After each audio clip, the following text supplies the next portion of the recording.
Wow, this is amazing. Thank you guys so much for showing up. This has been a day that Colton and I have been looking forward to for so long.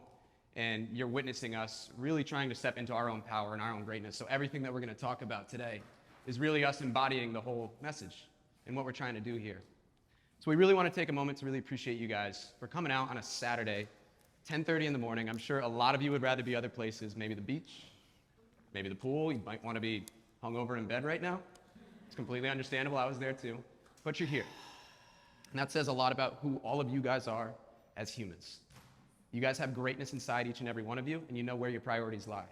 So it's just a wonderful thing that you guys made the decision. You might have come here just to support us, but there's a little piece in you that knows you want something a little bit more out of your life. So before you leave this room, I want you guys to take a look around at these people. You probably know a lot of them. This is probably not your first time meeting, but there's also a lot of new faces in here. Do some networking. That is the biggest piece that I've found about life that is going to change your trajectory on this planet, is to get to know the like-minded people, the people that want more for themselves, and start to chat. Figure out what it is that you love. Figure out what it is that they love, and try to bring that together to create something new and unique and disruptive to this world. That's what's helped me on my path, and I'm sure it'll help you guys as well. All right, so that brings us to the conversation that we have planned with you guys today. It's going to be a good one. We're going to go deep. We're going to talk about a lot of things today. We're going to talk a lot about ourselves. You're definitely going to get to know us. We're going to talk about you guys too. We want to get to know you very well, and we're going to ask ourselves some hard questions, okay? We're not going to feel comfortable throughout the next 2 or so hours, okay? We're going to dive very deep, and we're going to face some demons. That's the point of this type of stuff. We need to work on ourselves, okay? Because that creates a better tomorrow and a better future.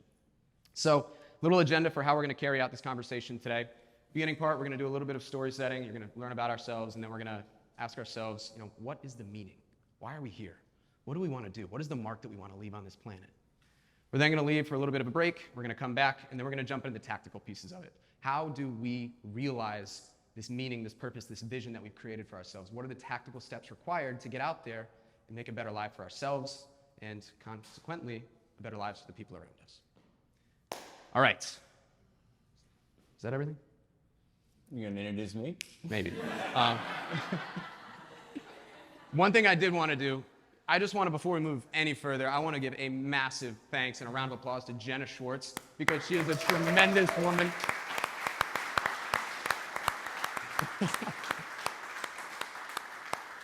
This event would not have happened if it wasn't for this girl right here. Is that mine? So thank you very much, Jenna, for keeping us on task. And I work with her in so many other fashions. So it's just, she's a resounding light, and she's a great person to have. So get her number. When I was talking about networking, that's the one you want to know. Before I introduce Colton, I do just want to put one disclaimer out there. I tend to go on rants and down rabbit holes, and I use big words. I told Colton, if that's the case, just say banana, and he'll reel me back in. So if you hear a banana, that's why. All right, so Colton's going to start us off today. We're going to learn a little bit about who Colton is and why he is the way that he is and the adversity that he had to battle through. He went through some very dark times at one point, and he used that rather than being a victim and asking himself, why is this happening to me? He said, why is this happening for me? And because of that, we have a beautiful soul that's in front of us today. Colton, if you want to come up, please do.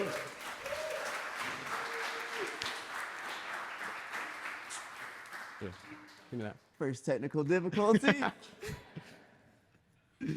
Thank you, bro. Usually you got to pay extra for this. All right. What's up, everybody? Dang, y'all are beautiful. Y'all got dressed up for this? Holy smokes. I have no idea what I'm going to say today. Is that cool? Yes. You guys are awesome. Thank you for being here. It really says a lot about you. You guys could be anywhere in the world today, but you guys are here. And I'm honored. I'm super grateful. I wish you guys could feel what's happening inside me right now. My heart is pounding out of my chest right now. I'm shaking. Not because I'm nervous, because I'm so excited to do this. I found what I was born to do. This lights my soul on fire.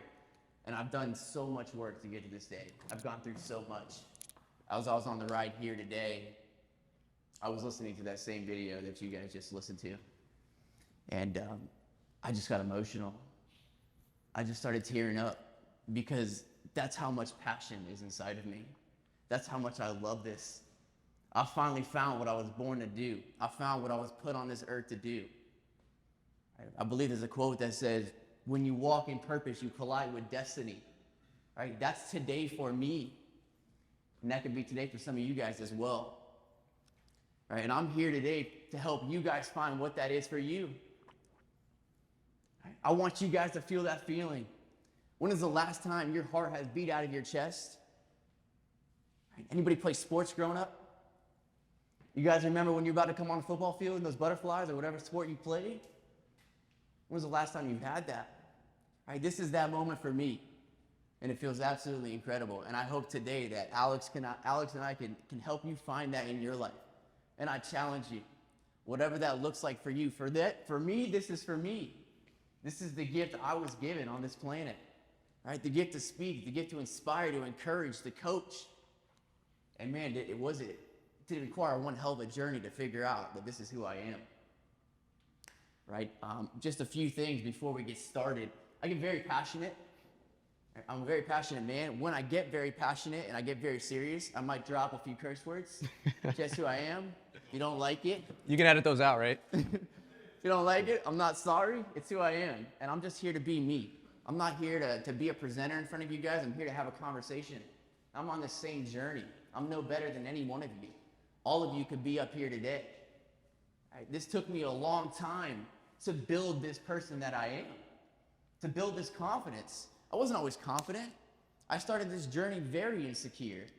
Right? I've had to build this version of myself to be able to do this in front of you guys. And you all have the opportunity to do that as well, and that's what we're here to do. All right?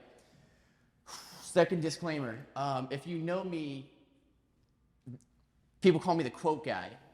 Okay? I love quotes. I have spent the last 7 years listening to those videos every single day. That's not a joke. I spent the last 7 years, I've listened to 4,000 or 5,000 hours of that in the car rides, at the gym every single day. All right, sometimes I listen to music, but 90% of the time, that's what I listen to. All right, that does something inside of me. Like music is cool and it gets me pumped up. That grows me as a human. Listening to the greatest leaders and speakers that have ever walked our planet. Right? Now they're inside of me.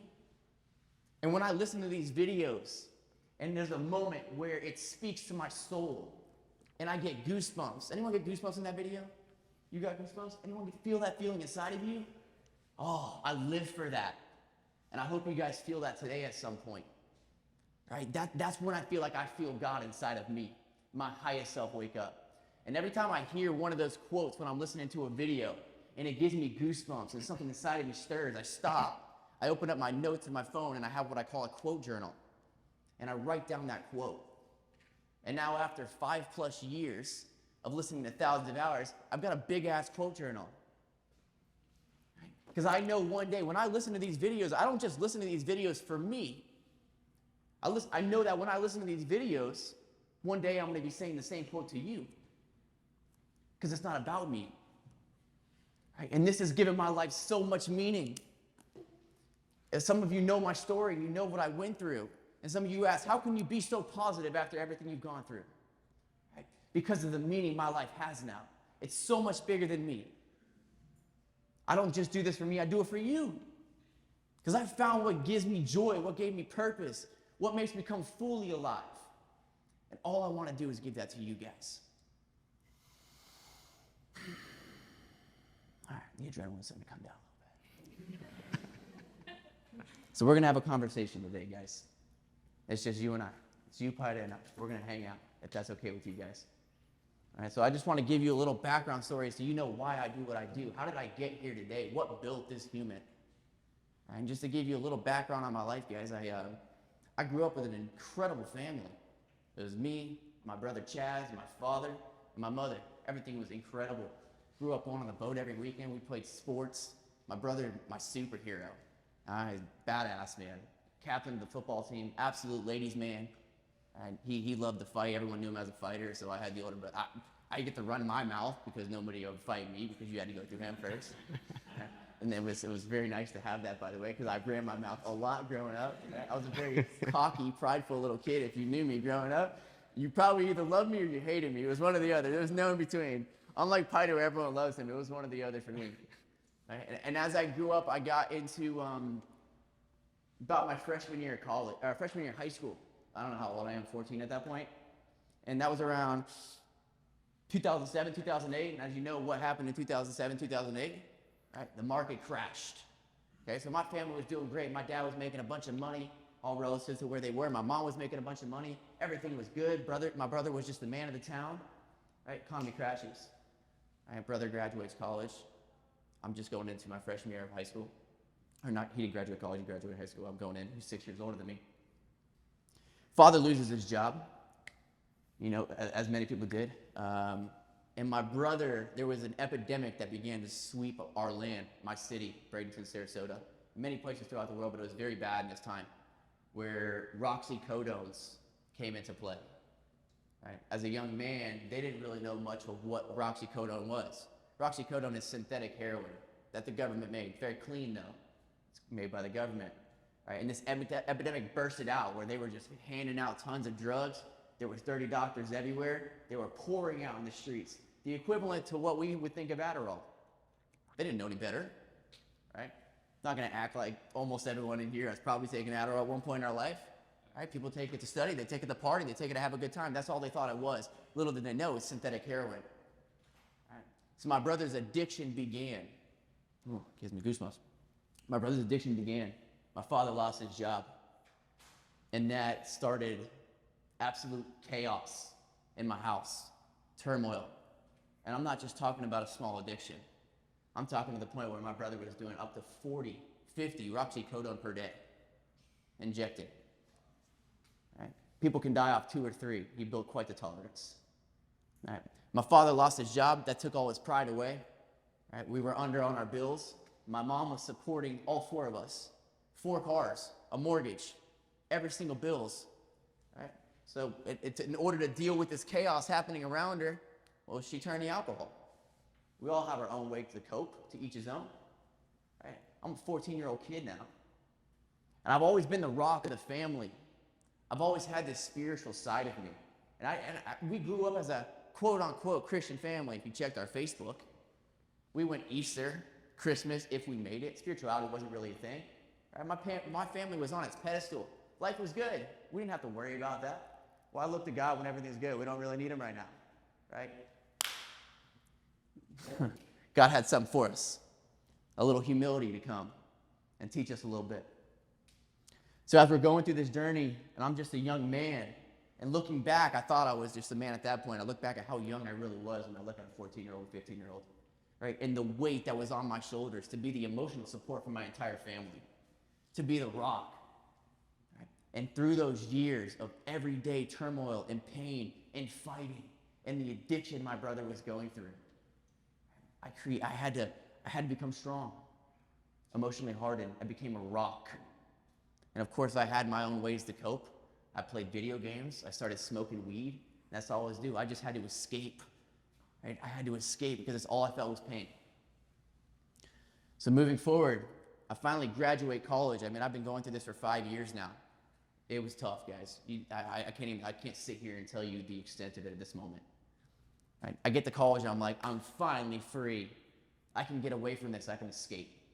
I got accepted to Florida Atlantic University. Thank you for letting me in. I applied to 2 schools. One said no. I was like, oh, I guess we're going to FAU. Got an FAU. Finally got to get out of the house. Freshman year, I did what every one of us does freshman year. I partied my ass off. Right? I drank. I did the drugs. I had the sex. I tried to fill my soul. Right? Can we be real? Can I be real? Is that okay? Right? I'm not here to put on a fake look. I'm here to be authentic. I have nothing to hide from you guys. I was doing all the things that I thought would fulfill me, that would give me true joy. And what I learned, right, was it was like drinking salt water. Right? When I was a young man, I remember being in middle school. I was watching the Discovery Channel after school, and there was like some documentary of like some SS Indianapolis boat, some Navy boat, that went out to sea. Right? And they got torpedoed by the Japanese or whatever happened. They called for Mayday. Their Mayday call was never responded to. The boat went down. All of them are on life rafts now. They're out there 3+ days, 4 days, dehydrating, baking in the sun. No water. They ran out of supplies. And they're dying of thirst. And the captains and the general are saying, whatever you do not drink the salt water. Deny that craving, because when you do, it will kill you faster. It will dehydrate you. Right? But we have this urge, I need the drink. I need this water. We drink, it kills us quicker. And I realized what I was doing was just salt water to me. I was trying to fill this void in my heart. Right? So somewhere along the line, I don't know when it happened, I ended up, was like, I'm going to go to church one day. I went with you, went to Icon. We went to church one day. Me and this is my best friend, Evan, by the way. Went to kindergarten with this man. Love you to death. We reconnected back in college, by the way. We didn't talk from kindergarten to college. I was at FAU by myself, sitting at a lunch table like, this sucks. I don't know anybody. And I see him walk in, and I'm like, yes, let's go. And now we've been best friends ever since. Oh, we've gotten some trouble. So we go to this church down there for the first time called Icon. It's like a college ministry, and there's like 700 kids, guys. It's crazy. I don't know if you've ever seen 700 like college kids that are just like singing at the top of their lungs. It sounds like angels are in there. It's absolutely incredible. And we come in there, we're sitting in like the top row. And I don't know what happened at the end, but like this pastor, like he just like called us out. We had an altar call. We cried our eyes out. It was a crazy moment. So I began to recommit my life back to God. Right? And so I found this light inside me. I found something that filled me internally that wasn't salt water. It was the well that never ran dry. Right? And I began to bring that home to my family. And they saw the light inside of me, and I began to pour that light inside of them. They're like, let's go to church. Right? My family started going to church. We never went to church. We started going to church every week. And there was just this energy and this love inside of there. We began to reconcile my family. I mean, we had just been wrecked, knocked off our totem pole, humbled, and now we're coming back together and building ourselves back up. Right? And I'm not here today to preach any type of religion on you. In fact, I'm not even a big fan of religion. I'm a faithful man. Right? Religion is the people that killed Jesus. I'm not about that.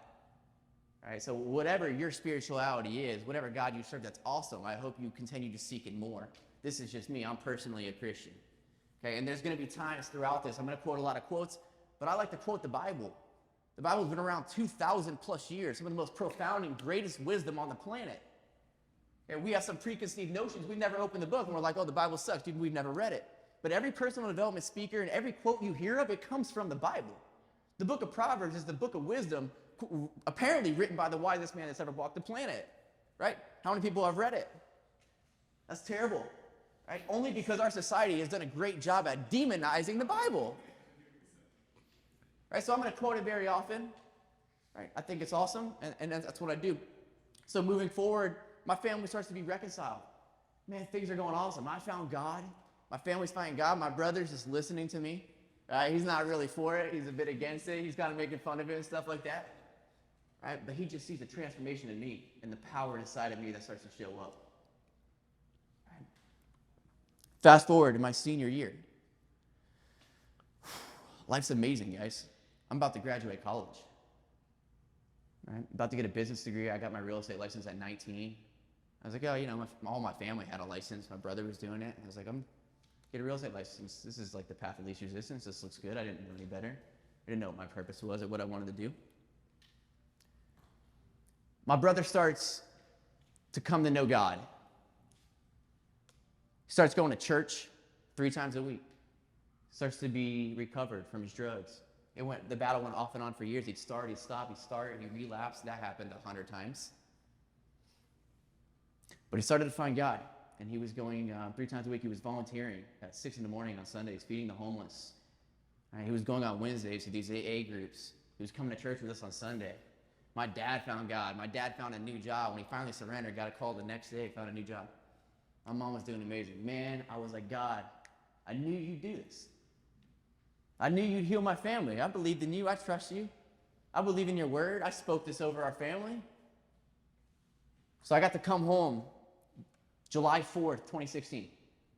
Came home on July 3rd. I remember getting home. My brother met me in the driveway. And it was an embrace and a hug that nothing ever compared to that with my brother. It was an embrace of love that I've never experienced with him before. And we gave each other a hug, and it was like a recognizing of like, man, we're in a good spot. That night, I told my brother I want to go out with him. He was doing real estate. His life was good. He just got the biggest sale of his life. $20,000 paycheck. Just got a fat real estate sale. He's been working so hard. He's been clean. He's like, I want to celebrate. You just got home. He wants to hang out with his little brother. I said, yeah, Chaz, I'll definitely go out with you.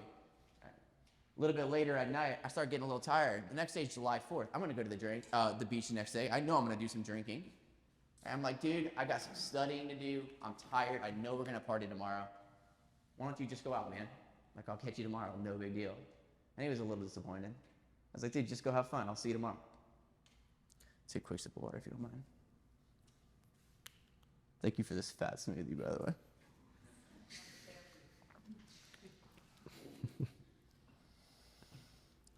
So I remember playing video games that night, and I went to bed. My brother went out, and I woke up the next morning, and my brother didn't come home. And I have been down this road so many times in the last 7 or 8 years. So many times, guys. He has relapsed so many times. He's not come home. He's went on his multiple day binges. And I was like, here we go again. I was so excited. I'm like, here we go again. I have to experience this pain again. My family has to experience this pain again. And I'm like, all right, I get up and I go to the beach. And I want to just backtrack just a little bit. Right before this time, in the beginning of this 2016, my father was diagnosed with bladder cancer. They told him it was a kidney stone. The doctor said, oh, we'll go ahead and send this out for a double check. It's just a kidney stone. Doctor never sent it out to be double checked. It was cancer. Right. So during this time, my father was going through bladder cancer, began his chemotherapy. Right. My brother had recently got back from the military, went to basic training. Right. When I tell you he was a badass, he graduated top 3 out of 1,000 people at basic training. Now, my brother would cut every corner he could, but he would still be top 3. Right. We do believe in work smarter, not harder. It's in me too. Preach. We're going to get to the top one way or another. And my brother told my dad, I will stay at the house until you finish up your cancer treatments. Right? So that's what was going on. The next day I go to the beach. I'm drinking. I'm having a good time. I know my brother's on his thing. I'm like, he'll be all right. See him in a few days. He texted me at the beach. He said, where you at? I said, I'm at the beach. He's like, okay, I'll come through. And I was like, come. I just wanted him to come to be safe. Right? I get home that night. My brother didn't come home. I wake up the next day. We start to panic a little bit. Right, where's he at? Start calling friends. Nobody knows. We finally get a call from a person he was staying with, and she said, he's at this hotel. So I take my car. I drive to that hotel. I see his truck in the back of the hotel. I walk into that hotel. I walk to the front and to the manager. I said, I need you to take me to the room of Chaz Daly. And the manager says, he checked out. I said, he didn't check out. His truck's here. I need you to bring me to the room. He's like, I can't do that. I said, well, you're going to bring me to this room. I'm bringing the cops in here. I'm going to find the room myself. So the manager goes, I'll go check the room he was staying in. Right? This manager walks around the corner. I'm sitting there. Manager comes around the corner with fear in his eyes, looks at me and says, I think he's dead.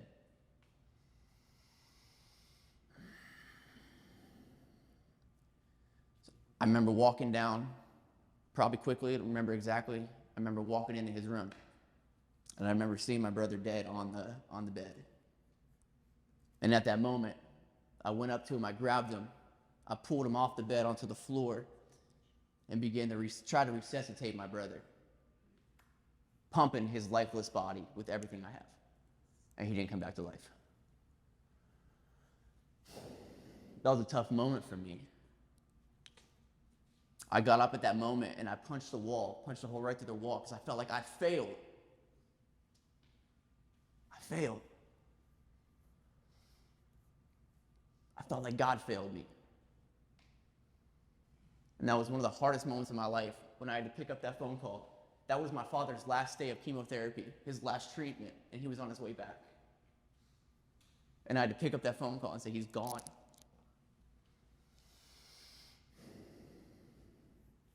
That's one of the hardest moments of my life. And I went back to his body, laid his hand on his body, and said, Lord, I'll take it from here. I'll pick up his spirit. I got this. 6 months later, the day of my college graduation, December 16th,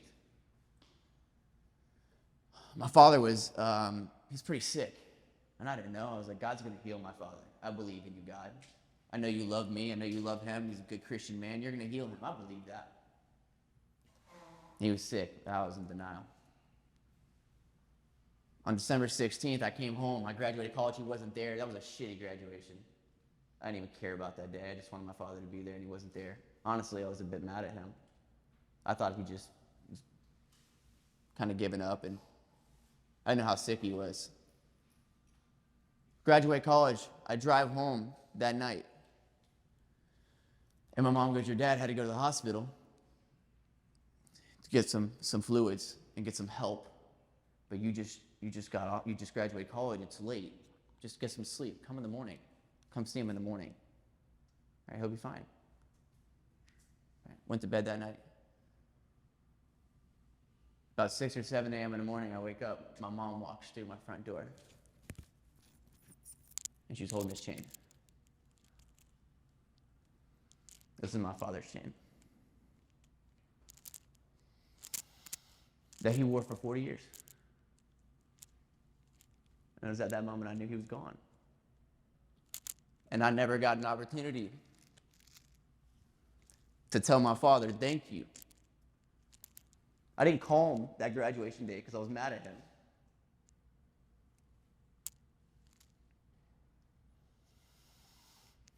I remember I took my Bible and I threw it across the room. You failed me, God. And that was a dark season. That was the most painful season of my entire life. And I know some of you sitting in here today are going through that right now. In fact, I know some of you sitting in here today are going through that right now. And I can act all positive, but positive thinking in those dark days when you're in hell, it doesn't fucking matter. There's no advice for that season. My only advice in that season of darkness is just to focus on finding the light. That's all you can do. And hold on. Hold on. There is a light at the end of the tunnel, but you cannot give up. You've got to do whatever you have to do to make it through that season. Whatever you have to do. Find help. Don't do it alone. You're not an island. We don't do this alone as humans. It's not good for man to be alone. That's in the beginning.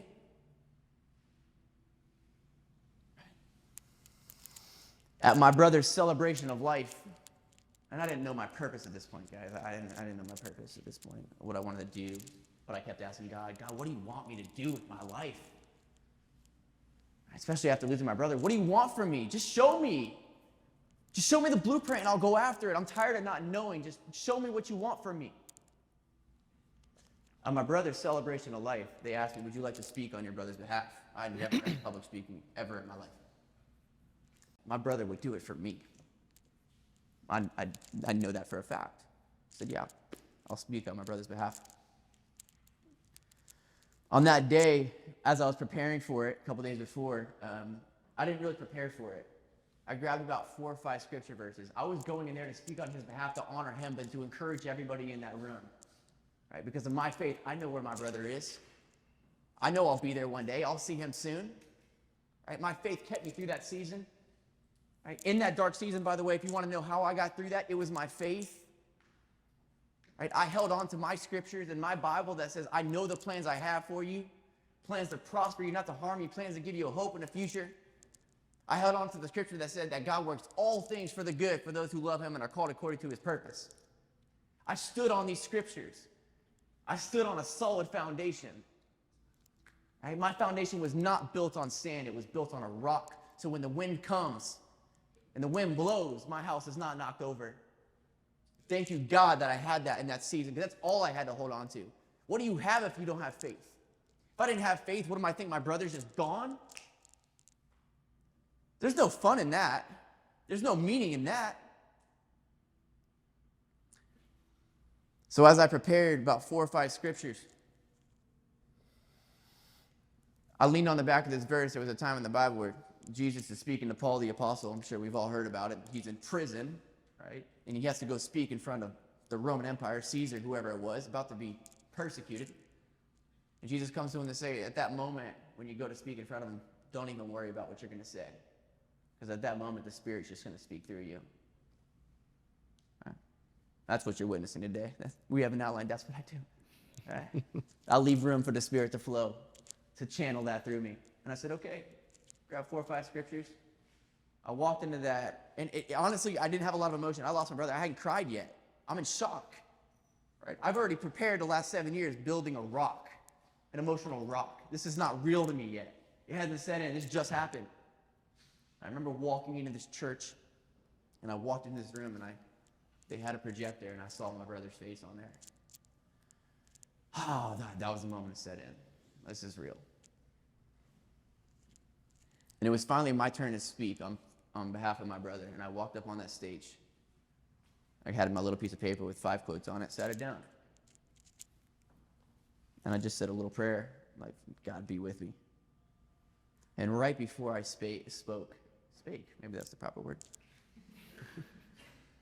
I felt this power come upon me. A warmth, a peace that I've never experienced before. And I started to speak, and I preached my ass off. And I was gone. I don't even, something took over me and began to speak through me. I barely remember it. I was just a vessel at that point.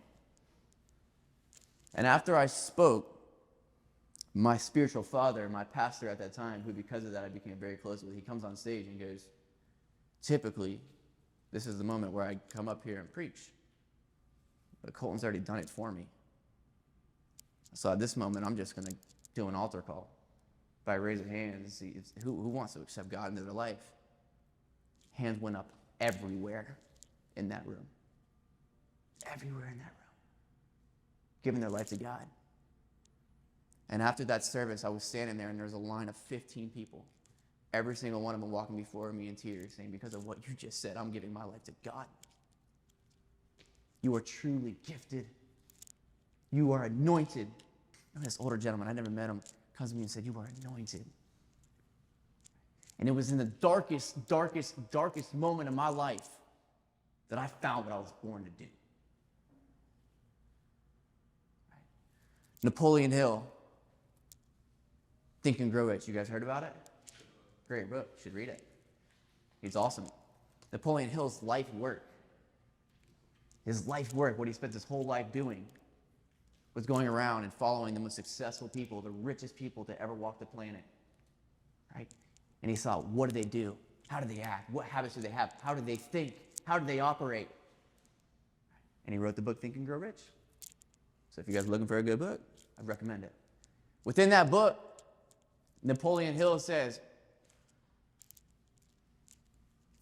every adversity contains within it the seed of an equivalent advantage. Every adversity, every heartbreak contains within it the seed of an equivalent advantage. You guys are looking at that seed right now.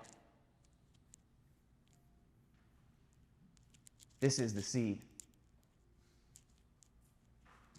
I remember before I really decided I wanted to be a motivational speaker, as I began to think about it, I was telling my spiritual father, his Pastor Bernard, I told him I want to do this. I feel like I got this in me after what I just experienced. And he introduced me to this man who was a fellow motivational speaker. And the guy says, well, what is your story? What's your story? And I said, well, this is what I went through. Lost my brother, lost my father within 6 months. By the way, my godfather, my last mentor, the guy who was at my house every single weekend, 2 months after my dad died, random heart attack, gone. I lost everybody. I had nothing. And I said, well, this is what I went through, but I don't want to let people know that. I'm not a victim. I don't want anyone's sympathy. I don't want that to be my story. Right? And he looked at me and said, Colton, stop being so insecure. This is the platform God gave you to speak from. Because of what I experienced and what I went through, I'm standing in front of you guys here today. Because of the pain that I went through, I'm standing in front of you here today.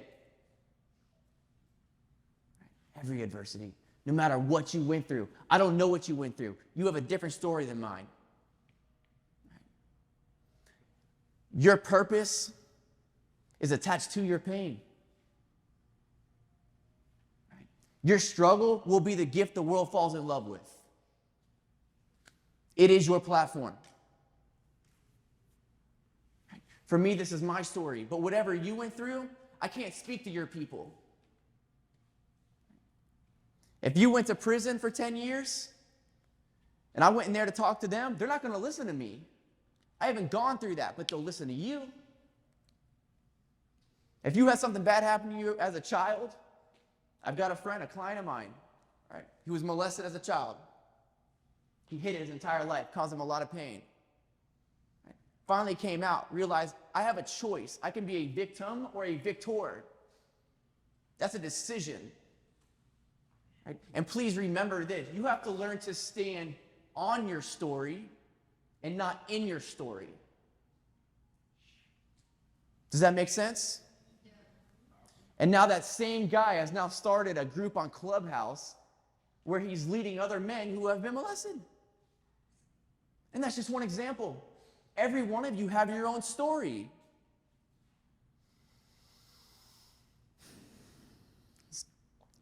So I finally decided, and you guys, this is when when I started listening to these motivational videos, because I lost all my mentors, my dad, my brother, my godfather, gone. I had nobody. I had to find new fathers and new mentors. And I went to YouTube.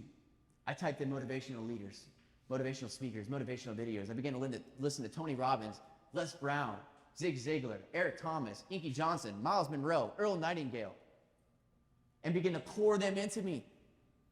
Each and every one of those people that we love so much, world changers and world leaders, guess what they went through? Serious adversity. All of them.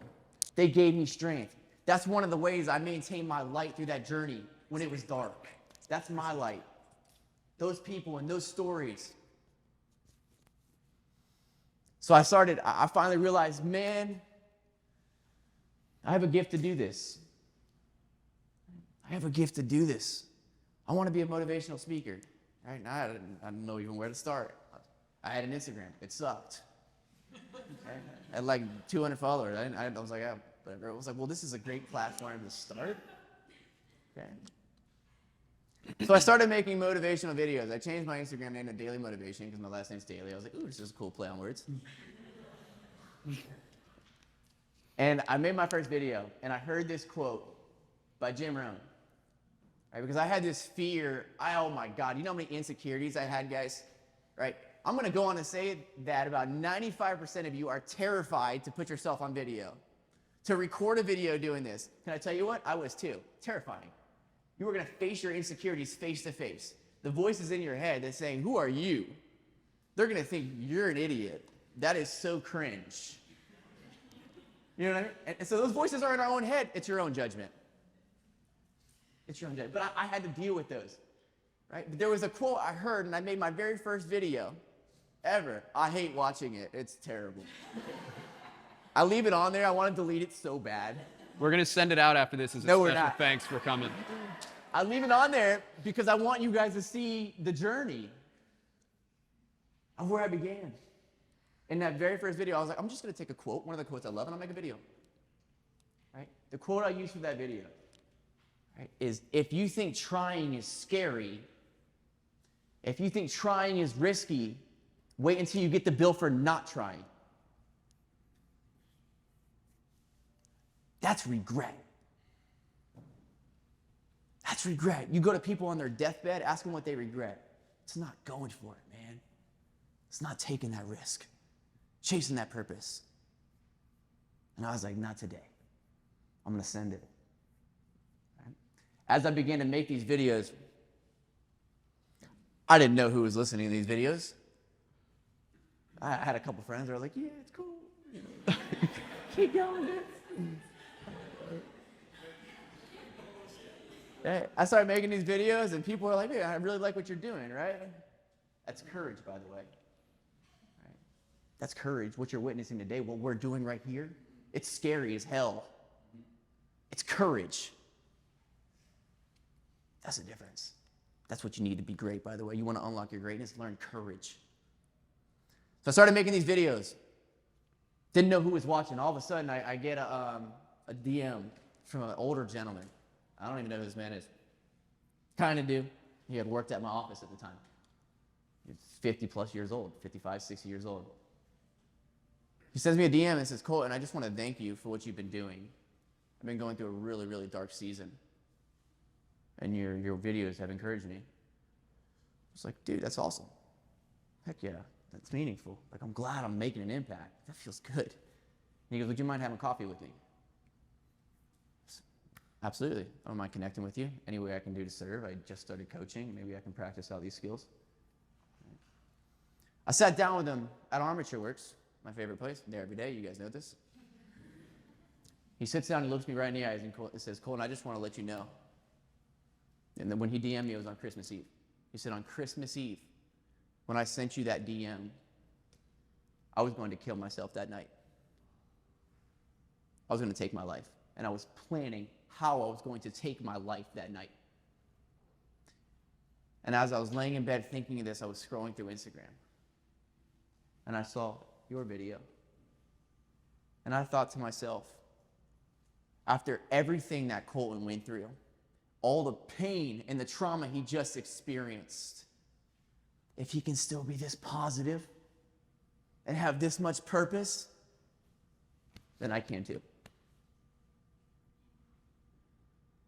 Then I can too. Right? If I had let my insecurities hold me back from starting this journey, that man may not be here today. That man I didn't even know was watching.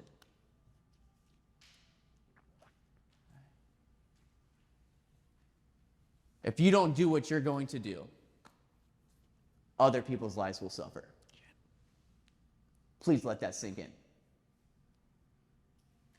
If you don't do what you're going to do, what you were born to do, it's not just you who suffers, other people suffers. And not just that man, but that man's children and that man's children's children. Because of our insecurities, that we might look stupid, your fear of looking stupid is wasting time. And people are suffering. Listen, our purpose is dying in the place of our insecurities. And that's why we're here today, guys. That's why I'm here. That's why Pite is here.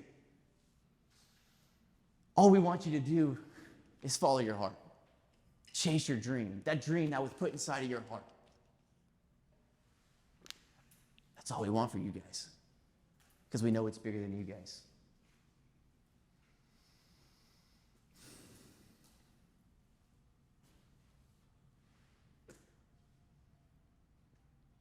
You got your dream. Oh, best part.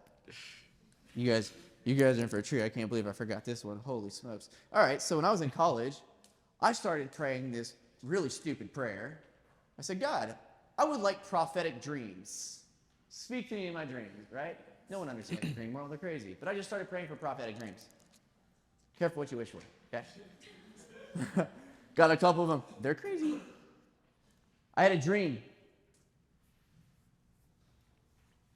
I had just graduated college. I had an opportunity. I had a 9-to-5 to do like sales for an engineering company.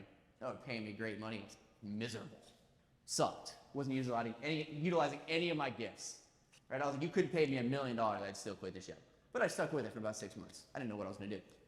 I had a dream one night in the midst of this pain right after losing my brother and father about 4 months into this.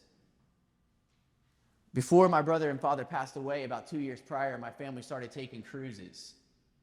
We never took cruises before, and we loved them. They're friggin' awesome. They're relatively affordable. Everything's taken care of. We had a blast as a family. We have nights at dinner every night. We're all together. In this dream, I'm on a cruise ship with my family. We're on the side of the cruise ship, right side of the cruise ship, right by the wall where you can see the water, or whatever they call that thing. And there's a table. And we're all sitting at this table, 4 chairs. My brother's here. My mother's here. My father's here. And I'm sitting here, and I'm looking at my brother. and he had his shirt off, and he was a little chubby. And I was making fun of him for being chubby. And he was eating a chocolate bar while I was making fun of him. And he was giggling about the fact that I was calling him chubby and he was eating chocolate bar. He didn't care. But in that dream, I was so happy to see him. I was just so grateful to be in his presence. I was just lit up with joy, like just admiring and just staring at my brother. And as this went on, I started to realize, you can't stay. You can't stay here, Chaz. You got to go. And all of a sudden, the scene switches. We're still on this cruise ship, but there was a wall, a kitty corner wall like this. My brother's sitting in the corner of the wall, and I'm sitting in front of him saying, Chaz, you can't stay here. You can't stay. He's not paying attention to me. He's still giggling, looking around, not paying attention to me. And I just got real irritated, and I was just like, boom! And I just shoved my brother right in his chest and said, you can't stay here.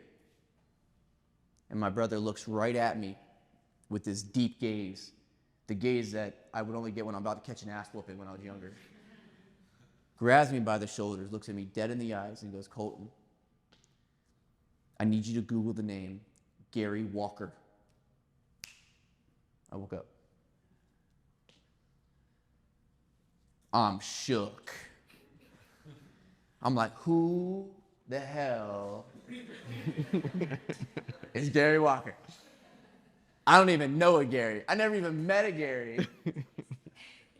And my brother just came to me in a dream and visited me and told me very specifically to Google a man's name, Gary Walker. That's pretty specific.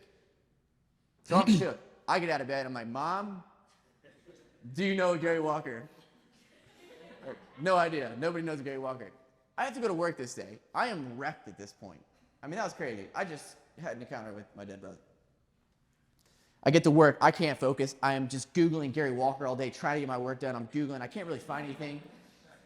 I find a couple like YouTube videos on the first page. It's like a song by an old band. I was like, this is not it. Right as I'm about to leave work, I find a video on like the third page of YouTube. And it says, Brother Gary Walker shares his testimony. I clicked on it and started listening to it on the way home. It was a 2.5-hour video. Gary Walker is the lead pastor, the founder of a church in Australia. And as I listened to this testimony, his story, he was raised in the church his entire life. All he did was serve God, tried to stay away from sinning, did nothing but good, started a church, fed the homeless, did outreach. That's all they did.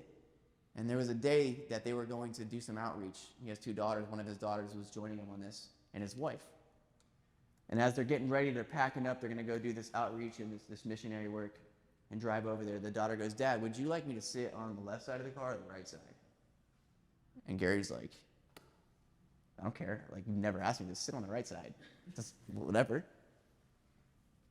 And so they start to drive. And on their way there, as they're driving down the road, a box truck comes down the road. Smashes their truck. Right? Hits the back left side of the car. If the daughter was sitting there, she'd be killed on impact. The car is totaled, flips over, annihilated. Gary Walker and his wife were put into a coma. Gary Walker was in a coma for months. For months. And after a few months, they said, you'll never have this back. He starts to come back to life, starts to regain his speech. And he finally gets to a point, and he says, God, after everything I've done for you, I've served you my whole life. All I've ever done was good. How could you let this happen to me? Why me? And Gary Walker said at this moment was the first time he's ever heard the audible voice of God. Not the internal, the external audible voice of God. And God said to Gary, Gary, if you knew the plans I had for you, you would have signed up for this. That's the message my brother came to give me, that God came to give me that day. in my season. If you knew the plans I had for you, you would have signed up for this. This is the plan.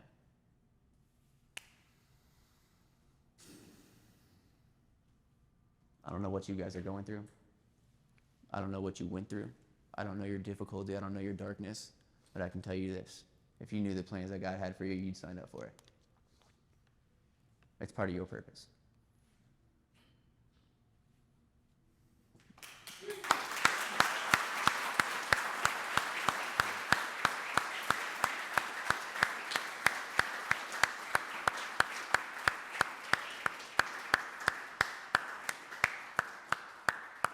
Thank you. It's a good feeling. I met Alex a couple years ago. Actually, the first time I met him was at a pool. I introduced myself to him, and he looked at me and said, "You are the most generic-looking white dude I've ever seen in my entire life."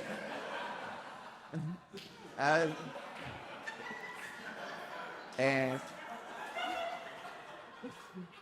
I was like, "Nice to meet you too, bro." Dick. Can't tell me it's not true. That's a handsome generic looking white boy. That's all I know. I would see this man at the gym. I would see him at the pool. I would see him interact with friends. And the energy that I saw in this man, the light that I saw in this man, how people would just gravitate towards him. People just love him unconditionally. There's just this favor upon him. Right, I told you, like, you either love me or hate me. Everybody loves this guy. And I was like, this dude's just like dancing his ass off, and there's no music. Like, what is he drinking or eating? You know? It's up here, baby. Yeah. And so I saw the light inside of this man, and I remember we went on our first workout. I got to know him a little bit, and I got to hear his heart. I got to hear his heart and his mindset and this drive inside of him. And he definitely wasn't on the journey he was on now. He was still getting turned up quite a bit. But I saw this potential inside of this man. I truly saw greatness inside of him. Right? And my gift on this planet as a coach, right? My gift, what I was called to do, is pull the greatness out of other people.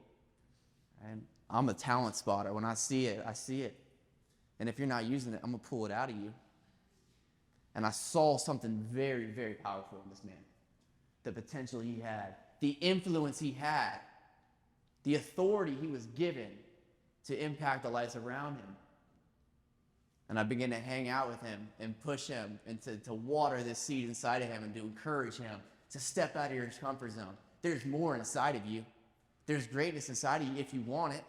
I know you're comfortable right now. You're doing good, but there's more. And as I began to hang out with him, I saw that there's nobody I'd rather share this platform with besides him. There's nobody who's so gifted that has the ability to do this like you have the ability to do this. So without further ado, Alex Korpita.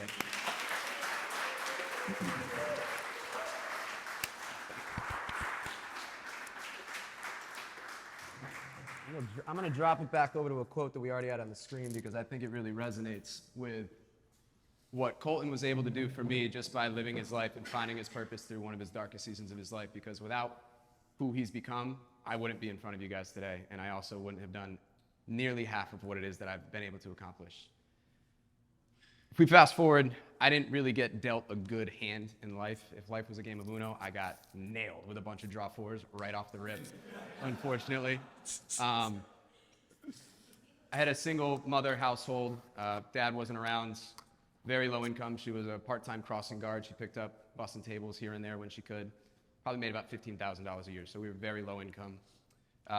And she had some issues. She was a very loving woman when she was sober, but it was very hard for her to stay sober because she went through a lot of her own kind of trials and tribulations, and she didn't learn how to cope with it, unfortunately. When she was young, I think I was about 8 years old, I was too young to comprehend what was going on, but her younger brother, who was her rock, they were like this, he committed suicide. He jumped in front of a train, and that hit her very hard. Her other brother passed away about 2 years afterwards, and her father passed away about a year after that. So she lost everyone close to her immediately, and she didn't know what to do. So she went to alcohol. She went to pills. She went to whatever would kind of numb the pain. And that unfortunately manifested itself in different ways for my life. It didn't help that I was kind of not the best kid, not the most compassionate kid. I was pretty apathetic growing up. So and I have a brother, and he wasn't the best either. But we didn't give her what she needed in her darkest times. So we got into a lot of fights. I spent a lot of nights out sleeping in a slide. I had a friend that was nearby. He was a history teacher at my high school. He would take me in every now and then, and unfortunately that meant the news spread to kind of everywhere around me. And when I was going through kind of like these thoughts, because I really haven't revisited these thoughts since this event. This was a very transformative kind of last month or two, just going through this. I started to realize that the most common emotion that I felt in my life was pity. I sought it. I wanted it. It made me feel better about my life and my circumstances. I was like, please, pity me. Pity me. And it created this victim mentality that I didn't realize I had. I was always like, why is this happening to me? Why is this happening to me? Why can't I be like that person? Because I was in an affluent, I still don't understand the dynamic, but I was in a nice part of Connecticut. So I saw all these really awesome families like having a lot of fun and having all of these gifts on Christmas and things like that. I was like, well, that'd be nice if it was me. So what it was doing to me is it created a very large victim mentality, and it closed me off. One of the most traumatic experiences of my life, junior year of college, I was home for Thanksgiving break, and rather than spending time with my mother like I should have been, I was out partying and drinking and wasting my life away. Got a call around 2 a.m. My brother was on the phone. He was hysterical. Couldn't formulate his words. I'm like, calm down. What's going on? He said, Mom tried to kill herself. She tried to commit suicide. So he picked me up. We went over to the hospital. She was unconscious. We sat around for probably 2 hours until she came to. And we were finally able to go see her. And she was conscious, but in a stupor. She couldn't formulate words, and we were just sitting there like, why did you do this? Why, what drove you to this? How could it get to this? And she grabbed her phone, and she handed it over to us, and she had a suicide note on it, explaining why she wanted to kill herself. And the contents of it, they weren't what I wanted to hear. She felt like she had absolutely no meaning in this world. And I think that in and of itself is a massive reason as to why I feel the way I do about what I want to bring to this world for people that are going through it. Because if you don't have meaning, what are you going to get driven to? And what are you going to do? What decisions are you going to make that are going to harm the people around you that care about you? So that was tough to rebuild that relationship. I don't know. I don't even want you guys to even consider what that's like, but having to just kind of go about normal daily life after something like that isn't exactly easy. But it actually was the conduit for us to get a little closer with each other. We started to have, family dinners, which was insane for my family, trust me. It was a very, very new experience. And things were getting better, and I had graduated college. Things were looking good. About a month after that, she passed away, unfortunately, unexpected. So at that point, I had no idea what I wanted to do with my life. I knew I needed a change. I had my mom's car. Unfortunately, nothing else was left. The bank took our house immediately because we owed so much on it. But we had the car. And I was like, Andrew, I'm taking the car. I got $1,000 from working as a barista in college. I'm moving to Florida. I had a buddy that was in college. He was at the University of Tampa, and I crashed on his couch until I found a job. And things actually started to pick up from there. I used that. I still had a very large victim mentality, but I used it as motivation to just try to build something better for myself. See past this ceiling of a life that I always thought I had. And I got my first job. I lied on my resume. Don't tell them that I had healthcare experience in a healthcare tech software organization, and I started to do pretty good at it. I started to realize that I had good presentation skills, that I had good relationship building skills, that I was pretty damn good at selling. And I started to receive promotions through it. That was all going good and well, and that was about the point where I started to kind of dive into the health and wellness journey as well, and I got to a point where I had a pretty good physique and a good name for myself, so people would come to me asking for questions like, hey, what can I do? What sets can I do? What exercises can I do? What should I eat? And I felt really gratified when people came to me asking for help. And I'm starting to piece things together here. Pretty good at presenting, pretty good at speaking. I like helping people. The writing is starting to get written on the wall. Fast forward, things are going well. I leave that job. I go to a new job. And at this point, I'm going to be very honest with you guys, I'm making about $60,000 a year. And I'm thinking life is sweet. You know, coming from $15,000 to $60,000 a year, I was like, let's go, boy. And it was just enough money I needed. It was just enough money I needed to get out there every single weekend. But at this point, I still had no purpose in life. I had no meaning. I didn't know what it was that I wanted to do. And I still had this victim mentality that was causing me to numb my thoughts. And that was with partying, that was with drinking, that was with being the cool guy. That's how I got my validation as a human. You know, I built these relationships and I was pretty good at going out and having fun. I was the anchor on my rugby team's boat race. So I was pretty good at chugging beers. I got a lot of validation through that too. And then things changed for many reasons. One of the largest reasons is this man right here. I met him it was your birthday. So it was like 3 years ago. Yeah, it was at your birthday party. It was like 2 or 3 years ago I met this man. And I told him about the whole generic white guy thing. I'm telling you, if you think of a white guy, it's just, Colton's face is right up there. And we were kind of like fair weather friends for a little while. You know, we would see each other at the gym like, hey, how you doing, buddy? Cool, sweet. And then he asked me to work out one time. And I was like, all right, cool, yeah, let's have a workout. And we got chatting. He obviously went deep with me immediately. And he said one thing that really resonated with me. I had never been a faithful, spiritual, Christian, whatever you want to call it, man, prior to meeting him. But we were talking a little bit about it. And I was like, I'm just not into it, man. I'm not into religion or anything. He's like, I'm not into religion either. I'm into faith. And that just absolutely shifted the perspective of everything for me. So I started accepting into my life, among many other things. He got me on the motivational videos rather than listening to music. If you guys aren't doing that, oh my God, you got to do it. You absolutely have to do it. Not only does it pump you up, but it just builds this vocabulary of quotes and just this mindset that is just, it's an amazing thing. Wisdom, baby. So he got me on that. He got me on the quote note, and I started my own quote note. And I don't know if many of you guys knew this, but that quote note is actually the reason I started my newsletter. I have a newsletter that's around personal development, kind of introspective thinking and reflection. And the quote note was what I needed, again, Colton pulling it out of me, for the conduit to build that. And I had over 100 subscribers on that the first day I dropped it. Yeah, so it's going incredibly well, and that has been a massive light for myself. But what I'm trying to get at here is Colton started to push me in the right direction on how I can use my time more meaningfully to create a better tomorrow for myself. And now that I've been growing my personal life by reading more books, listening to more podcasts, writing more, journaling more, it's manifested itself in my primary career. I went from making $60,000 a year, and in 2 years, I jumped right up to $120,000 a year. And I attribute all of that because of what I did outside of work to make a better life for myself and create a better environment for my brain so that when I get in there, I'm fully present. So that goes to show with personal development, it doesn't matter what you're specifically focusing on, it's gonna have a pour-over effect into everything that you do with your life. And then for me, I found a meaning.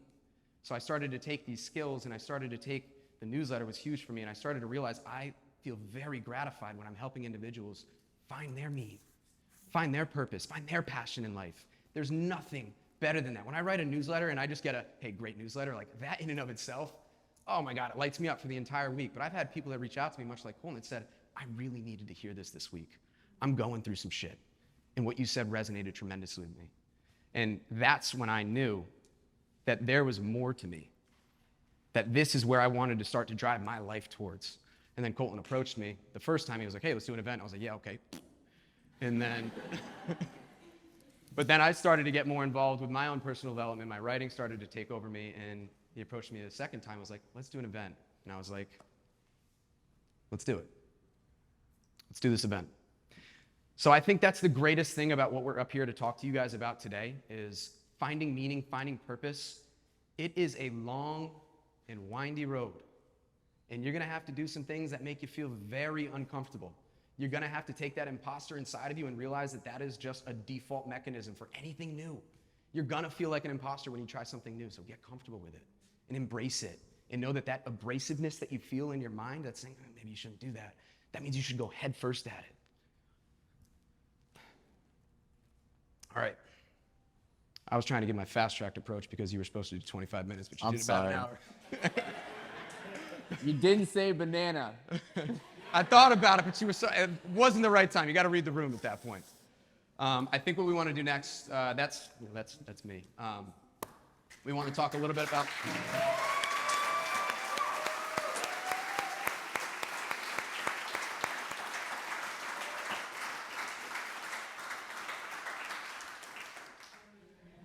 Okay, all right, we're going to move on to more of a tactical approach. Like I said, I'm glad you guys are here. Okay, I just want this to be an opportunity for you guys to check in with yourself.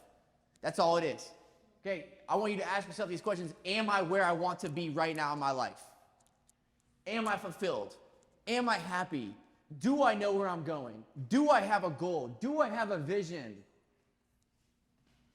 That's important. You want to be inspired? You want to wake up in the morning and be on fire for life? You got to know where you're going. You got to have a vision, something you're working towards. Right? The book of Proverbs, the book of wisdom in the Bible, okay, it says, without a vision, the people perish. Another translation says, where there is no vision, the people cast off restraint. Now, what's that mean? When you have no vision, you die inside. There's nothing to live for. There's no meaning behind it. Right? It's the vision that pulls through. I remember I was running one day. I'm speeding up here because I took way too long. I was running one day, and when I was running, I had this little dream when I was running, and I was at an airport, right? And when I was at this airport, there's these, you know how they have those really long terminals? They have those escalators to make it easier for you. And I was on that escalator, right? And what I thought is like, man, like when you have a vision in life, when you have a purpose you're living for, it's like walking on one of those escalators. Life pulls you. Right? You don't have to push so hard. It doesn't have to be so hard. And some of us are really pushing right now in life. Right? It's the vision that pulls you. Not to mention that you can just take all your baggage, all the things you're carrying with you, put it right next to you. You don't have to drag it. But I promise you this, you can choose not to use that escalator. Right? It's the power of having a vision. Right? So we want to take this moment to give you some opportunities to just plant some new seeds and vision inside of you. Because a lot of you might be sitting here today and say, I have no idea what my purpose is, no idea what I want to do. I don't even know where to start. And let me tell you the wrong question to ask yourself, and I heard this yesterday from my best friend. When you ask yourself, how can I make a lot of money? That is the wrong question to ask yourself. Okay? You don't chase money, you attract money. Right? Career is what you do to make $1. Purpose is what you do to make a difference. Right? Don't aspire to make a profit, man. Aspire to make a difference. Passion and purpose are followed closely by profits and gains. Right? That's the question. Do you pursue profits or do you pursue purpose? Because I promise you, purpose and passion produces profit and gains. I promise you this. This is the harder route. This is the narrow path. Only a few find it. Most go through the wide gate. They chase the world. They chase the money. They think that success is outside of them, that it's once they get the cars and the clothes and the houses, then they'll be happy. I promise you it won't. It will not. Money's only going to highlight who you already are. I'm a very gifted and talented man. I can make money a lot of ways in life. I have a broker's license. I can go sell houses and condos. I'm not passionate about that. I've done it. It makes me a little money. I don't care about that. This lights my soul on fire. This fulfills me. I get paychecks all the time. They do nothing for me. Right? But seeing your faces and hearing the stories of something I said that impacted you, that inspires me. Right? Watching me pull out your greatness, helping you pull out your greatness, and watching you take off, start a business, right? Chase your dream, that inspires me. Right? And so I encourage you guys, don't chase money, man. Right? Find out what you were born to do. What is your heart crying out for? What did you want to do when you were a little kid before money existed? And when you really think of it, this is one of the greatest gifts that came from losing my father and my brother. There's a Latin phrase called memento mori, and it means remember, you will die. That's a powerful quote, because what do you have to lose? Steve Jobs said the only way, he said, remembering you are going to die is the only way I know to avoid the trap of thinking that you have something to lose. You are already naked. You have no reason not to follow your heart. All right. That's going to bring us to the first thing that we want you guys to do today. All right. So we're going to get started on building a vision. We're going to have you grab those journals. Did everyone get a journal walking in here today? Does everyone have pens? Yes? Awesome. All right. So we're going to start with building your vision, and that's going to start with a few questions we want you to ask yourself. We'll come back to you. I have to hit like 2 more before they start. So we're going to have you guys write down 3 things in your journal. We're going to ask ourselves, what are my gifts? What makes me come alive? What really lights our soul on fire? And when was the last time that you came alive? So take a few minutes to write that down. I have to keep going just for 1 second, okay? As I want to say this, because I want to emphasize into you why it's so powerful. Okay? Helen Keller says, the only thing worse than being blind is having sight but no vision. Okay? So how many of you, and I know we've all done this, okay, have a vacation coming up where you know you're going to wear a bathing suit, you've got a cruise coming up, and all of a sudden, you train harder in the gym than you've ever trained your entire life. You are sticking to that diet. There's no cheat meals. If you have a photo shoot planned, right, you're sticking to it, you're staying committed, because it's the vision, the goal that keeps you committed, that keeps you motivated. Right? If I wasn't training for a marathon, there's no reason to run 15 miles a day. It's the marathon that keeps me committed. This is why we have to have a vision. Okay, the book of Habakkuk in the Bible says, write the vision and make it plain. This is the Lord speaking. Write the vision and make it plain so that he who reads it may run. There's power in writing the vision. Transmuting something from a thought that doesn't even exist in physical realms into its physical reality. Right? So now I ask you, when you are looking for purpose, if you don't know where to start, if you don't know what you want to do, where do you even begin? These are the questions to ask yourself. Okay, what are my gifts? When people think of me, what do they think about?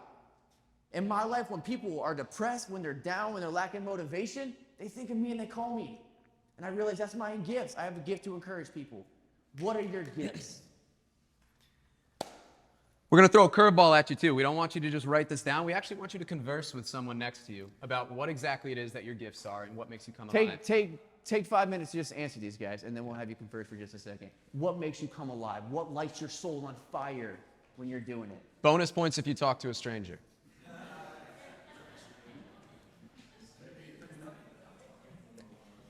Everyone's like, I got to use the bathroom. They'll be fine. They're grown people. That guy that forgot already. Yeah, go ahead. Kind of rude that he said. Kind of rude that he said he doesn't know a Gary, right? I didn't at the time.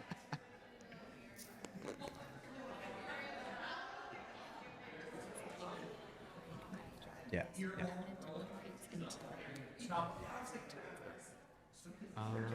Maybe wait until we're done first.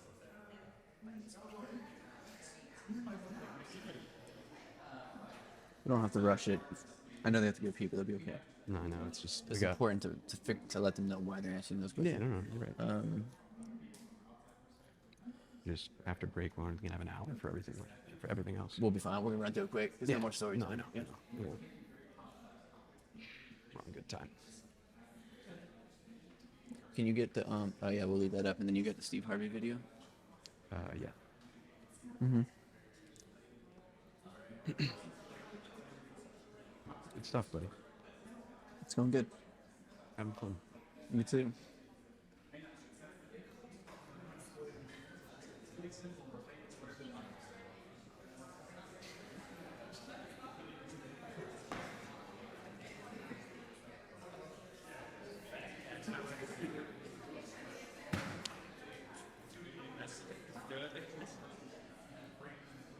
You done? Go talk to someone. Should you bring your donuts? All right, we're about to take a break shortly, and I'll send people out there for you.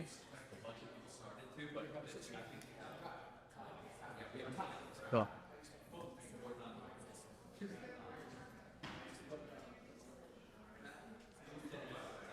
Huh? All right, hurry up, because I'm playing video. I'm going to have a couple share. Hmm? Ask people to share. We'll ask people to share in just a second. Yeah. 2 more minutes.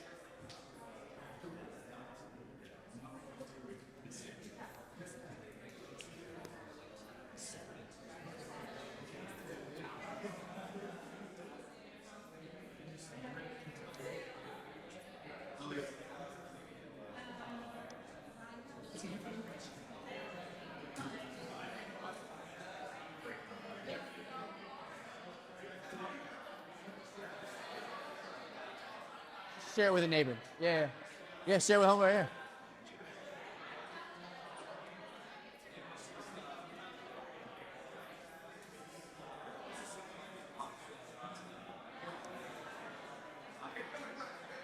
Yeah, this is a lot of fun. It was a lot of fun. Imagine if we could do this like every weekend. I feel like this is what people want. This is something that will keep people away from drinking every weekend. You know? If there was like, I was thinking to myself, like, what if this could be like a class? 1 more minute. I know y'all some gifted people out there, but we gotta wrap it up.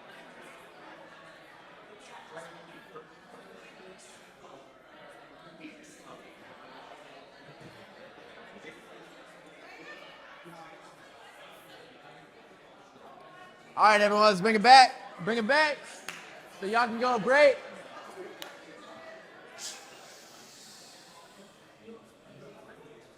Come on back to me. Come on back to me.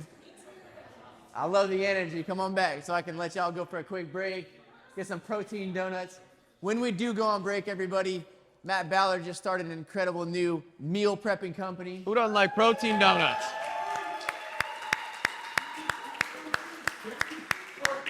Matt Ballard has decided to chase his dream, to follow his heart. He just started this company. I know they're going to do incredible things. He's got a great heart, big vision. I salute you for that. He's got a money back guarantee. In 1 month of eating his meals, you're gonna look exactly like him.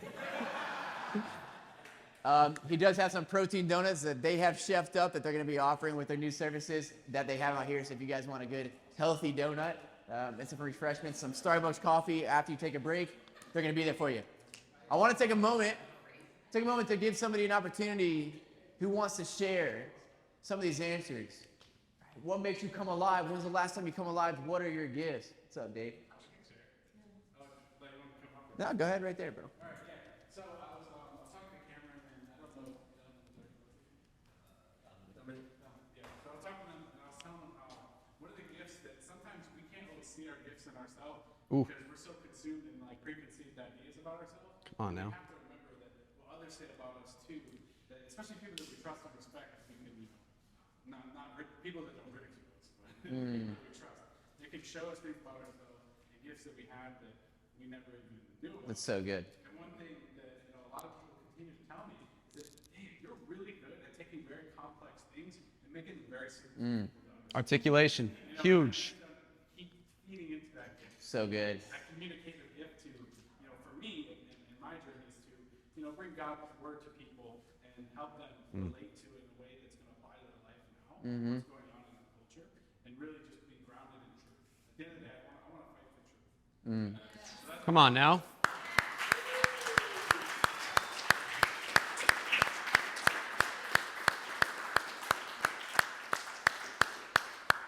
Where are you currently using that in your life right now? So that's the thing, that I'm not using it enough, and right now I've only been using it with the people closest to me, like my wife, my dad, my close friends, but I'm not expanding and reaching out to people that, maybe haven't ever heard of God, they don't even know, what their path in life is. So really just for me, I've been mentored by a guy named Alan.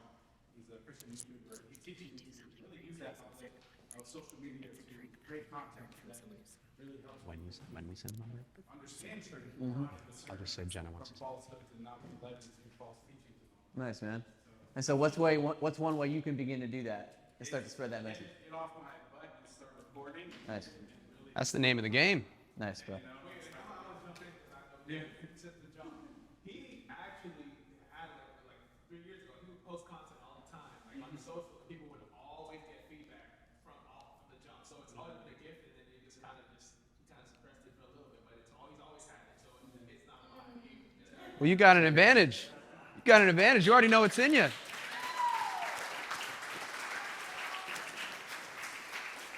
And you've got a really good point, right?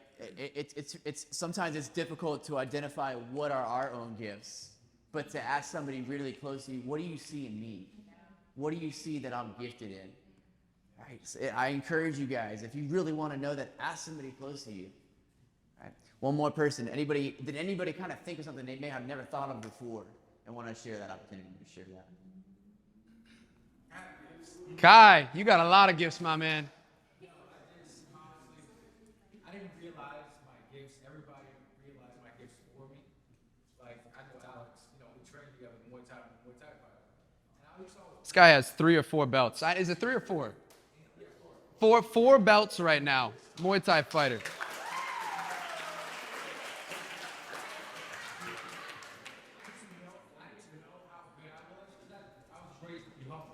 Yeah. He's hit me too much. I like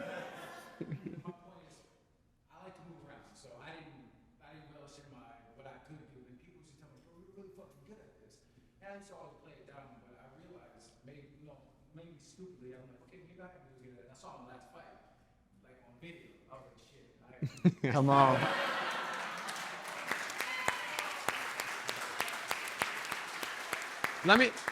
Let me tell you something about discipline. This man tore his Achilles last year, and he was at the gym more than I was with a torn Achilles. Unbelievable discipline in this man, and it shows for his accomplishments in life. And I had this guy here. Thank you, dude. That was the roughest time. I've never been injured. Always been healthy as a horse, And I popped my Achilles. This was after COVID. So I gained a bunch of weight. And I used to be a fat ass, but I wasn't. I popped my Achilles. I know, like you talking about dark times. That was one of the darkest times. I was like, it's over. My career, professional fighter, I'm gonna be a world champion. All this is over. Once this happens, you don't recover from it. I had a great surgery. My wife's a surgical tech. You got to do his best job. I brought him some Jamaican food. But the amount of physical therapy I put into this, because I have to have my movement. If I didn't have this movement, I wouldn't fight. So I worked my ass off to get it back. Come on. It was inspiring. Hey, let me ask you something. What kept you going through that dark time? That fire. Yeah. I want to be the best. Come on. And I want to mention something. Vision. That's a vision. This is something that I have been learning in my life. And shout out to my coach, Graham. I love you. Thank you for what you've been teaching me in this last year.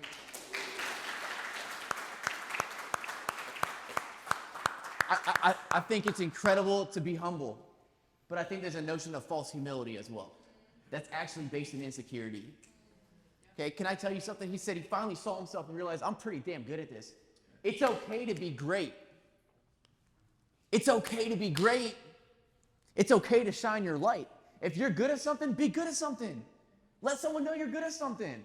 I never once watched Kobe Bryant step onto that basketball court and said, I'm going to take it easy today because I don't want other people to think, that I'm this good.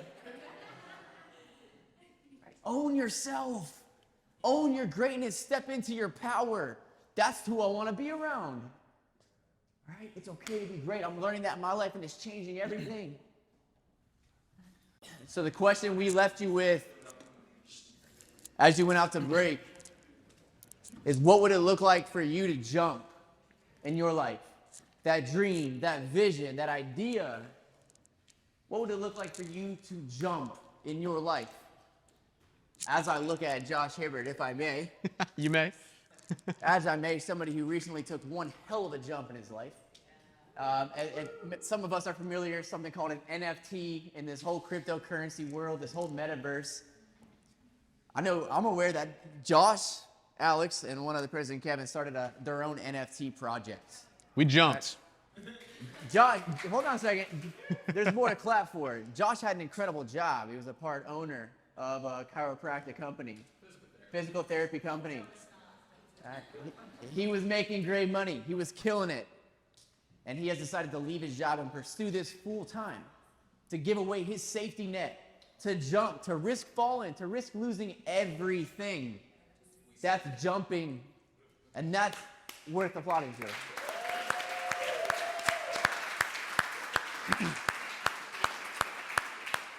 No matter what happens, you've already won, because that takes courage. That takes courage. And I'm going to speak a little bit to this because I'm his business partner on it. I was alongside him the entire way. I'm also his roommate. We spend far too much time together.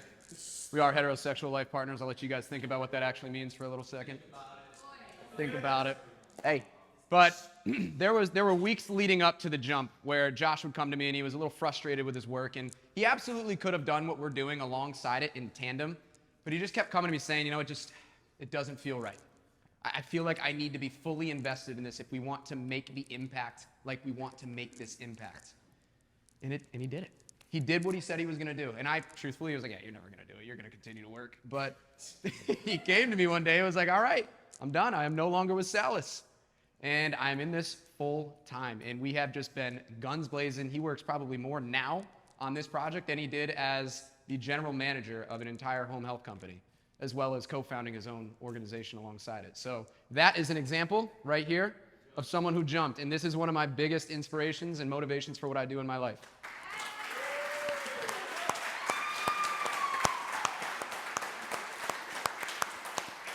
So before we move on, we did ask you guys to think about this a little bit. I know it was kind of hard to think about it with those protein donuts because those were pretty good.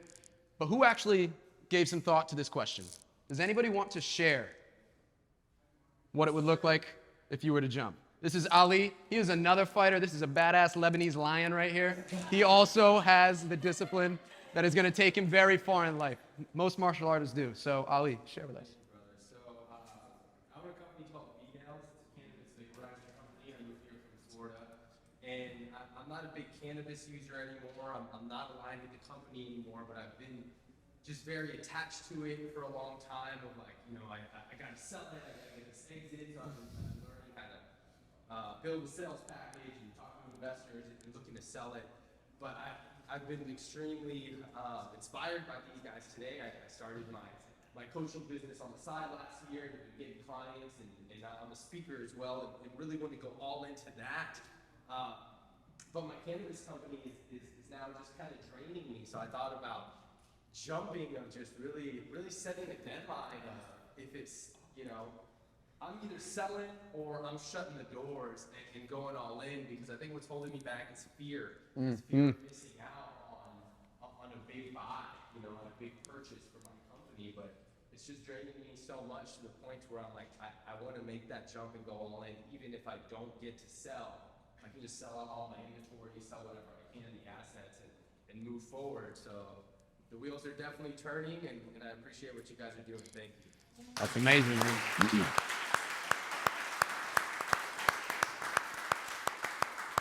There's something wild that happens to the human mind and your capabilities to achieve what you never thought you were able to achieve when you put your back up against the wall. Yeah. We realized that going through this event.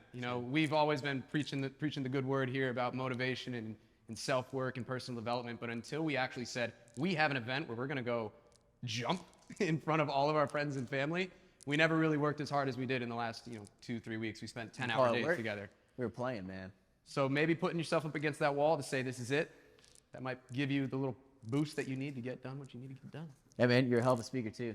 Congratulations. And let me tell you, this is one of the men, when I talk about networking, this is one of the men that you want to follow in here. He is a fantastic beacon of hope. He's a beacon of motivation. He actually has this really interesting thing he does on his social media, what's called how to descend rather than how to ascend. He calls out what you should do if you want to stay the same, if you want to stay complacent, which is a really, really interesting way to look at it. I think, what do you post like every day or? Yeah, it's great. So you mentioned a couple good points. Something that I'm gonna actually, your idea sparked something for what we're right about to talk about. Thank you for that. Sometimes the pain of holding on to something is much more painful than the pain of letting go. Okay, because there's some people in here that are holding on to something that the season's over, and you're ready for a new season, and you're holding on to this rope, and you've got rug burns, and you just need to let go. I was just recently reading Will Smith's autobiography. I love autobiographies. It's like a movie of this guy's life. How many people have read Green Lights? Everyone loves it, right? Just the story of their life and what they went through. I find them very inspirational. And Will Smith talks about when his music career began to end, and it ended rapidly. He just found himself, he was stuck. Like, what do I do now? And then shocked too. Great music career. Fortunately, Fresh Prince of Bel-Air came up, but he realized this one day will end as well. And so he started living by the concept. He's like, I want to live my life like Tarzan, right? I want to be, when I swing through the forest, essentially, the swings of life. He's like, I grab the rope and I swing it. And right before I start to come back, I grab the next rope. But if you don't grab the next rope, you're going to go back. And you're going to be stagnant and you're going to be stuck. Okay? And the reason we're here today is to get you unstuck if you're in that situation. Heck yeah, brother. Right? But I want to take one or two more. Right. Any of you in here? So when I was thinking about this, I think, I think some people think of it as an external jump, like something you have to do externally. But for me, the jump is internal. Me personally, I have no fear of the jump. Like I come out swinging on any opportunity. I don't really have that fear of Good man. There's a little fear of failure, but I'm not afraid to jump. But the jump for me is internal. And then I think the external stuff comes later once you jump internally. So if it's fear or maybe you're not in alignment with who you are, who you want to be, it's going to be really hard to succeed in a crazy venture or whatever. So for me personally, it's more of an internal jump. And what is that internal jump? Gotcha. Basically, being aligned with who I am and my purpose. I think, who we were raised to be and how we were raised a lot of times different than who we are now. Absolutely. 25 years old, I've, experienced a lot of different things, and sometimes, and I'm in a season in my life right now where I'm really trying to come home to that. Yeah. I love the story, but what does that mean for your life specifically? In what sense? What is it? You want to jump internally. Yeah, I want to jump in. So what does that mean specifically? I get what you're trying to say, but what does that mean for you? Is it what I need to do, or Yeah, what does that jump for you internally? really getting to my roots of faith, certain habits and things that I just acquired, and they've really become part of my identity. So I'm in a place where I'm wrestling with, okay, well now who really are you and who do you really want to be? You gotta decide. It's like you read our So curriculum good. coming in here. Did you read our notes? I think you read our notes. I love that. One more, guys. Come on, somebody who really thought of an idea about how to jump. I got one for you. I'll take both of you. Go ahead. So I had two recent jumps in my life. A couple years ago, as you know, I quit my career that was paying me well and my safety net to pursue entrepreneurship, and I've been doing that for the last couple of years. It has been a wild struggle and ride. Welcome to entrepreneurship. More grinding. But recently, something a little more, I relate on here, but I was in a relationship that was great. She was a great girl, and but something told me back. I couldn't tell what it was, so I had to take a little break from the relationship, and it started coming to me. And I realized that relationship was not allowing myself to be who I need to be for this world. And just recently broke up with her. We're friends. We're all good. She understands the vision and the mission. She supports it. But now I feel like I just took it off this. I've jumped. I've taken off this parachute Yeah. or whatever it may be. And I know that was an incredibly tough decision for you. I know that was a sacrifice. And oftentimes in life, for the greater good, we have to make a sacrifice. And sometimes it might be a painful decision, right? And I know in my life, as I've grown into levels of consciousness, I can step out of myself and see my life from a higher level and make tougher decisions. And I asked somebody this the other day, right? Like if you were the president of the United States, right? And we're talking about sacrifice. You're the president of the United States, and another country was going to nuke you, send a missile on your country, right? But you also had 100 Americans over there, okay? And if you don't nuke them first, they're going to nuke you and lose entire America. Right? You've got to, so you're doing this for the greater good, kind of an extreme point, right? Like I'm talking about sometimes you have to make a sacrifice for the greater good because it's bigger than you, because your purpose depends on it, because your happiness depends on it. Oftentimes we live in this vacuum where it's not Banana. enough to push. Banana, by the way. I was gonna do it. Oftentimes we live in this vacuum where it's not enough to push us to act, but it's not enough for us to continue with the status quo. And it's very important to realize that when you're in that area, that you have to just be a quick acting, make a decision quick, and just pull the ripcord and get out of there and drive towards something new. Dom, we wanted to grab you. Yeah, so I was thinking about it, and I had a jump that didn't work out, and a jump that worked out, kind of related. So I was living in Manhattan, working in Manhattan, walking to the office, but I was tired of working for the man. Wanted to get out of the city, have a yard, a little. Nature, baby. So yeah, I'm from Long Island, but I had a great opportunity in Jersey. So for a lot more money, corner office, and all the bells and whistles. So instead of walking to my office every day and being surrounded by my friends and and I took a jump. Okay, took the jump. Was excited about it. 6 months later, they reorganized. I was ripped. So I had to go to departments, the jobs in Manhattan, over all the way back to my parents, starting over. No job. Quite a shift. Jump that didn't work out. So I was there. I took a year. I took a year off travel. And then I found a job in Long Island. So great job. Started from scratch. No shortcuts allowed. I had to prove it to myself and to them that I was worth what I wasn't doubting. I didn't even know at this point, with a loss like that. So back in December, I'm still with this company 5 years later. I told my employer, I had a couple bad years while working there, just outside of work. And I said, I'm moving to Florida, and I want to pay this. Lay it down. This is a family-owned business. No, it's 9 to 5. They don't. You gotta be in the office kind of place. So I went to bed that night. I said, okay, this is exciting. Maybe I'll start off fresh down in Florida. Next morning, go. You got it. Everything you want, go. And so I Amazing. Don, let me ask you a question. Did that first jump really not work? That's a good question. That's a good question. Sounds like it worked to me. Just like Steve Harvey talks about, it's not going to get pulled. That ripcord, that parachute is not going to come out right away. You're going to get scraped up. You're going to get some bumps. You're going to get some bruises. And you felt that when you lost your job and had to go back home. But what it did is it made space for you in your life to find this new venture. It may have taken a little bit longer than you expected, but look at you now. You're where you want to be. And we're happy to have you. He just moved down here. That's Dom.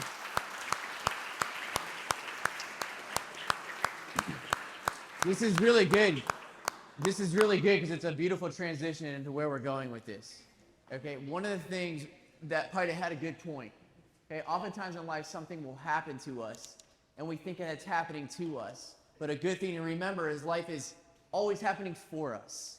Okay, not to us. Because you lost that job, you were able to go on a journey and self-explore, become a better version of yourself. Right? And there's a quick story about bald eagles. Okay, don't banana me, just listen. When a bald eagle goes to lay its nest and goes to have babies, it'll create a nest. And on the bottom of its nest, it'll grab very sharp objects, very uncomfortable objects, glass, needles, thorns, shrapnel, whatever it can find. And then on top of that, it'll find feathers, bushes, really soft things, and lay it on top of the nest, and then lay its eggs.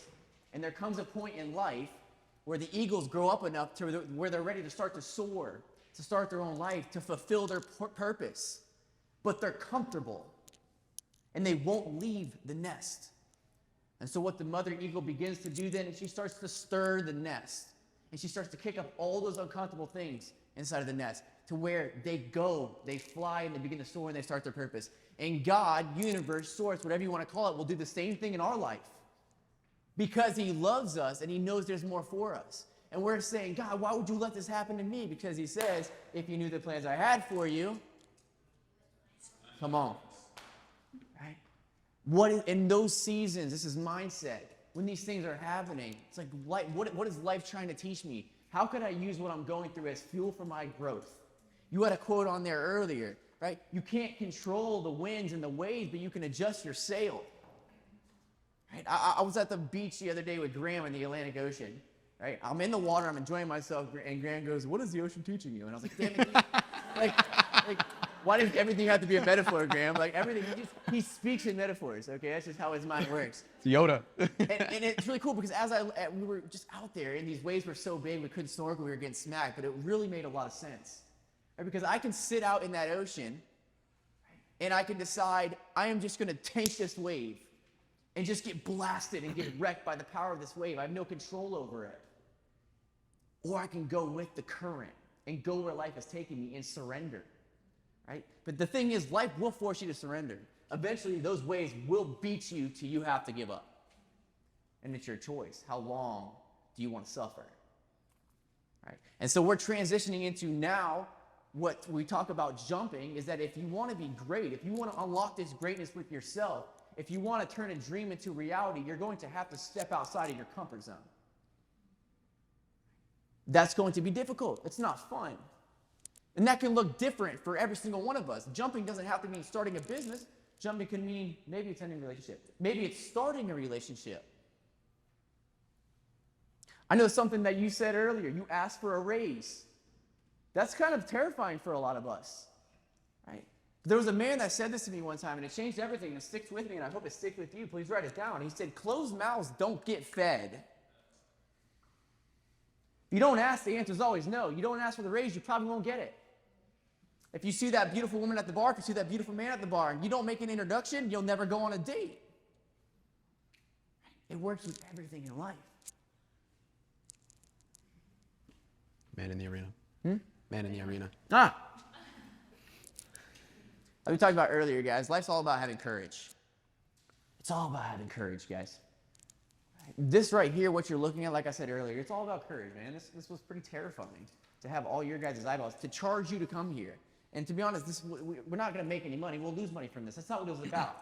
All right? It's because we love you guys and we want to serve you guys. But this was our opportunity to step into the arena. There's a man named Bishop T.D. Jakes, if you want to throw it up. I don't know where it is. But he says, I would hate to die and never do the thing I was born to do. That punches me right in my soul. Right? And so I had the opportunity, am I willing to be the man in the arena? Am I really willing to step into this arena? It makes me think of the movie Gladiator. This is my favorite movie of all time. He looks just like my brother. It was my brother's favorite movie, so it's really dear to me. And one of the quotes he says in that movie that's very famous is, what we do on earth echoes in eternity. All right, and so I want to read this very, very famous quote by Theodore Roosevelt called Man in the Arena. It's an incredible quote, but I want to challenge you guys to think about this. And I'm going to read it with you. It's quite long. So it is not the critic who counts, not the man who points out how the strong man stumbles or where the doer of deeds could have done them better. The credit belongs to the man who is actually in the arena, whose face is marred by dust and sweat and blood, who strives valiantly, who errs, who comes short again and again because there is no effort without error and shortcoming, but who does actually strive to do the deeds, who knows great enthusiasms, the great devotions, who spends himself in a worthy cause, my favorite part, who at the best knows in the end the triumph of high achievement, and who at the worst, if he fails, at least fails while daring greatly, so that his place shall never be with those cold and timid souls who neither know victory nor defeat. Goosebumps. Are you willing to be the man in the arena? Are you willing to face those insecurities? Are you willing to face judgment, criticism, critique, to look cringeworthy? Are you willing? You might fail. Now, I'll give you an example. Some of you know that I went to Thailand in December. It was a dream trip. It was everything that I wanted. I do a little bit of Muay Thai fighting and when I have time, which hasn't been much these days. Sorry, Kyle, I'll be back soon. But when I was out in Thailand, I got faced with a decision. It was almost like divine how this decision fell down in front of me, which was, are you going to step up or sit down? But I didn't go out there planning to fight, but a weekend, coaches came to me like, do you want to fight? I was like, shit, yeah, I do. So turned my trip into what was supposed to be a spiritual retreat into just a fight camp, which honestly, I wouldn't have had it any other way. It was so much fun out there. So the way they set the fight up, I was supposed to fight this guy. It was also his first fight. He was from Ukraine. He wasn't anything special. He was just a good fighter. And I'm a pretty good fighter too. And it was pretty clear that I was going to kick the shit out of this guy. One of the guys that I was training with, that I was sparring with, he's like, I know him. I've seen him. You're going to kill him. No big deal. I was like, sweet. Awesome. I'm going to get my first fight in Thailand. I'm going to go out and a party afterwards. It's going to be the best time of my life. So we go through fight camp. 3 weeks in, it's the day of the fight. And we are warming up at the arena. And another teammate of mine from Tiger Muay Thai, where I was training out there, he was fighting on that card too. And he's a professional fighter. He's got dozens of fights under his belt. And he was the co-main event for the night with somebody from Israel. And he was also a professional fighter, both in MMA and Muay Thai. They were both beasts. For whatever reason, I'm thinking this guy just he was leaving Thailand the next day and he didn't want to have a hard fight. He decided, I don't want to fight this man. And he created this story around how there was political turmoil between his home country and the guy he was fighting, and he can't fight him. So it was a big tizzy. Everyone was like, screw you, you got to fight him. It's the day of, you're here. His coach was freaking out. Our coaches were freaking out. Everyone was speaking Thai. I was just like, what's going on? And I'm just kind of sitting there warming up. And they come to me and they're like, listen, this guy doesn't want to fight his fighter. It's the co-main event. This was the first live Thai professional boxing match since COVID. So this was a big deal.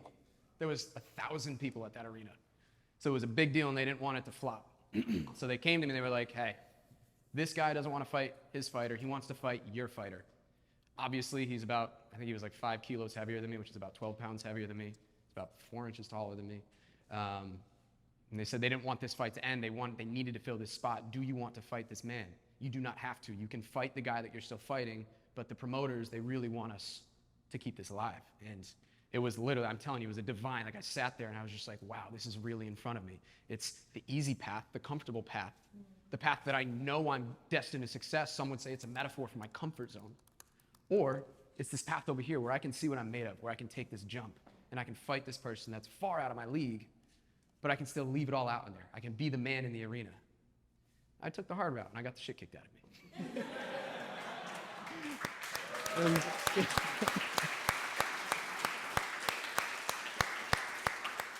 But I wouldn't have it any other way, because now that experience means so much more to me. Because maybe I took that comfortable road, I kicked the shit out of him, and I went and I had a good time.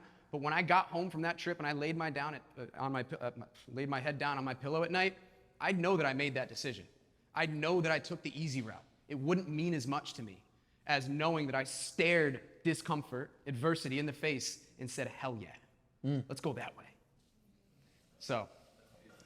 There's a quote I referenced earlier about taking a harder path, guys. That's what greatness requires. It demands a price that very few are willing to pay. Very few. Like, do you want to be great? Do you want a legacy? Look at what Kobe Bryant just did. Right? Everybody around the world knew he died. If you had social media, if you had media in any way, because he chose greatness. That was the Mamba mentality. Right? The choice to be the very best version of oneself. Right? And as we talk about taking the narrow path, I'll read you a quick scripture. It says, enter through the narrow gate, for wide is the gate and broad is the road that leads to destruction, and many enter through it. But small is the gate and narrow the road that leads to life, and only a few find it. Colton's Googling things now. We're really off path. Yeah. All right. That brings us to a hard cutoff for yeah, we're going to give him the wheel life. Yep. Right. And all I'm saying, guys, is what would it look like for you to step out of your comfort zone? Okay? It doesn't have to be drastic. I recently, I had a fear of dancing, but I wanted to dance. I'm a white boy. These hips don't move very well, right? Prove it. Not yet. And so I was like, okay, I've always wanted to dance. I love it. It just looks so beautiful, right? And so I was like, I'm going to take salsa lessons. It was terrifying. Spent a few $100, took salsa lessons. It was one of the greatest experiences of my entire life. Right? The be able to dance and communicate, and the chemistry that you could talk to one another without speaking. It was a blast. And I was able to confront my fear. How do you conquer fear? You step into it. An acronym for fear, false evidence appearing real. Right? How can you step out of your comfort zone? And that's such a big piece, because fear never goes away. No. The fear will always be there. You just learn to lean into it. So don't look for avoiding it. Just figure out what you need to do to overcome it. That's right. That's courage. Courage isn't the absence of fear. That wouldn't be courage. That's the point of courage, to be able to step into the fear. We have it's assignment we want you to do really quick. I know this is just a weird transition. It's called the wheel. Hard cutoff here. It has nothing to do with comfort zone. It's called the wheel of life. Okay? And I use this often when I first meet with my coaching clients, because it gives you a really high-level overview. It's not in your journal. We're going to hand it out. We are? All we'd like you to do today is take an account of where you stand in your life. What areas am I strong in right now? What areas am I weak in? Okay? And this is a wheel that highlights all of these areas. And so we're going to take about 2 or 3 minutes for you to go through each area and say, where do I stand at this moment in my life in this area? Where am I strong? Where am I weak? A high-level overview of where you stand in your life, where you're strong, and where you reap. Has anybody ever done this before? Yeah? What, is there one area where one of you filled this out and realized, I didn't realize this about my life. I didn't realize I was weak in these areas? Katie, you want to share? I'm really weak in relationships, actually. That was like a big eye-opening thing, and also family. Family. I moved to Canada 6 months ago, and I don't really get to see my family that much. We really don't even like talk on the phone, so I really want to start doing that because I mean, we're only here for a long time. That's so good. I hope all of you walk away with that from my story today. Right? You never know. Right? When it comes to the wheel of life, okay, is there some people that have some really high areas? And I just want to give you an example of how to begin to balance your life. Because that's the concept of the wheel. Right? You want to be in balance. You want to be into alignment. Okay? So for example, if you realize that you're really low on, somebody give me one. If you're really low on health, okay, let's say you're a 2, and you're a 10 on socializing, okay, you go out every Friday and Saturday, you get wasted, okay, what if you could take a little bit of all that and start to add that to your health? And the way I would do that is by saying, okay, what is the ideal? What would a 10 look like for my health? Okay, maybe the ideal, but you don't try to shoot from a 2 to a 10. Just what would a 3 look like? What a 4? What small steps can I begin to add to my life to start to balance this wheel? All right, if you're low in finances, but you're high in somewhere else, how can you balance that in your life? All right, so I just want you guys to keep that with you. I hope you can look back in it in a few months and begin to add more balance to your life. And as we go through the rest of this talk, moving into habits and discipline, keep this in mind. Start to think about how you might be able to shift some of those things around. All right, cool. Yeah, this is perfect for our next transition. Aristotle, we're moving into habits. You said it earlier. This is a really good quote, okay? The quote is, we are what we repeatedly do.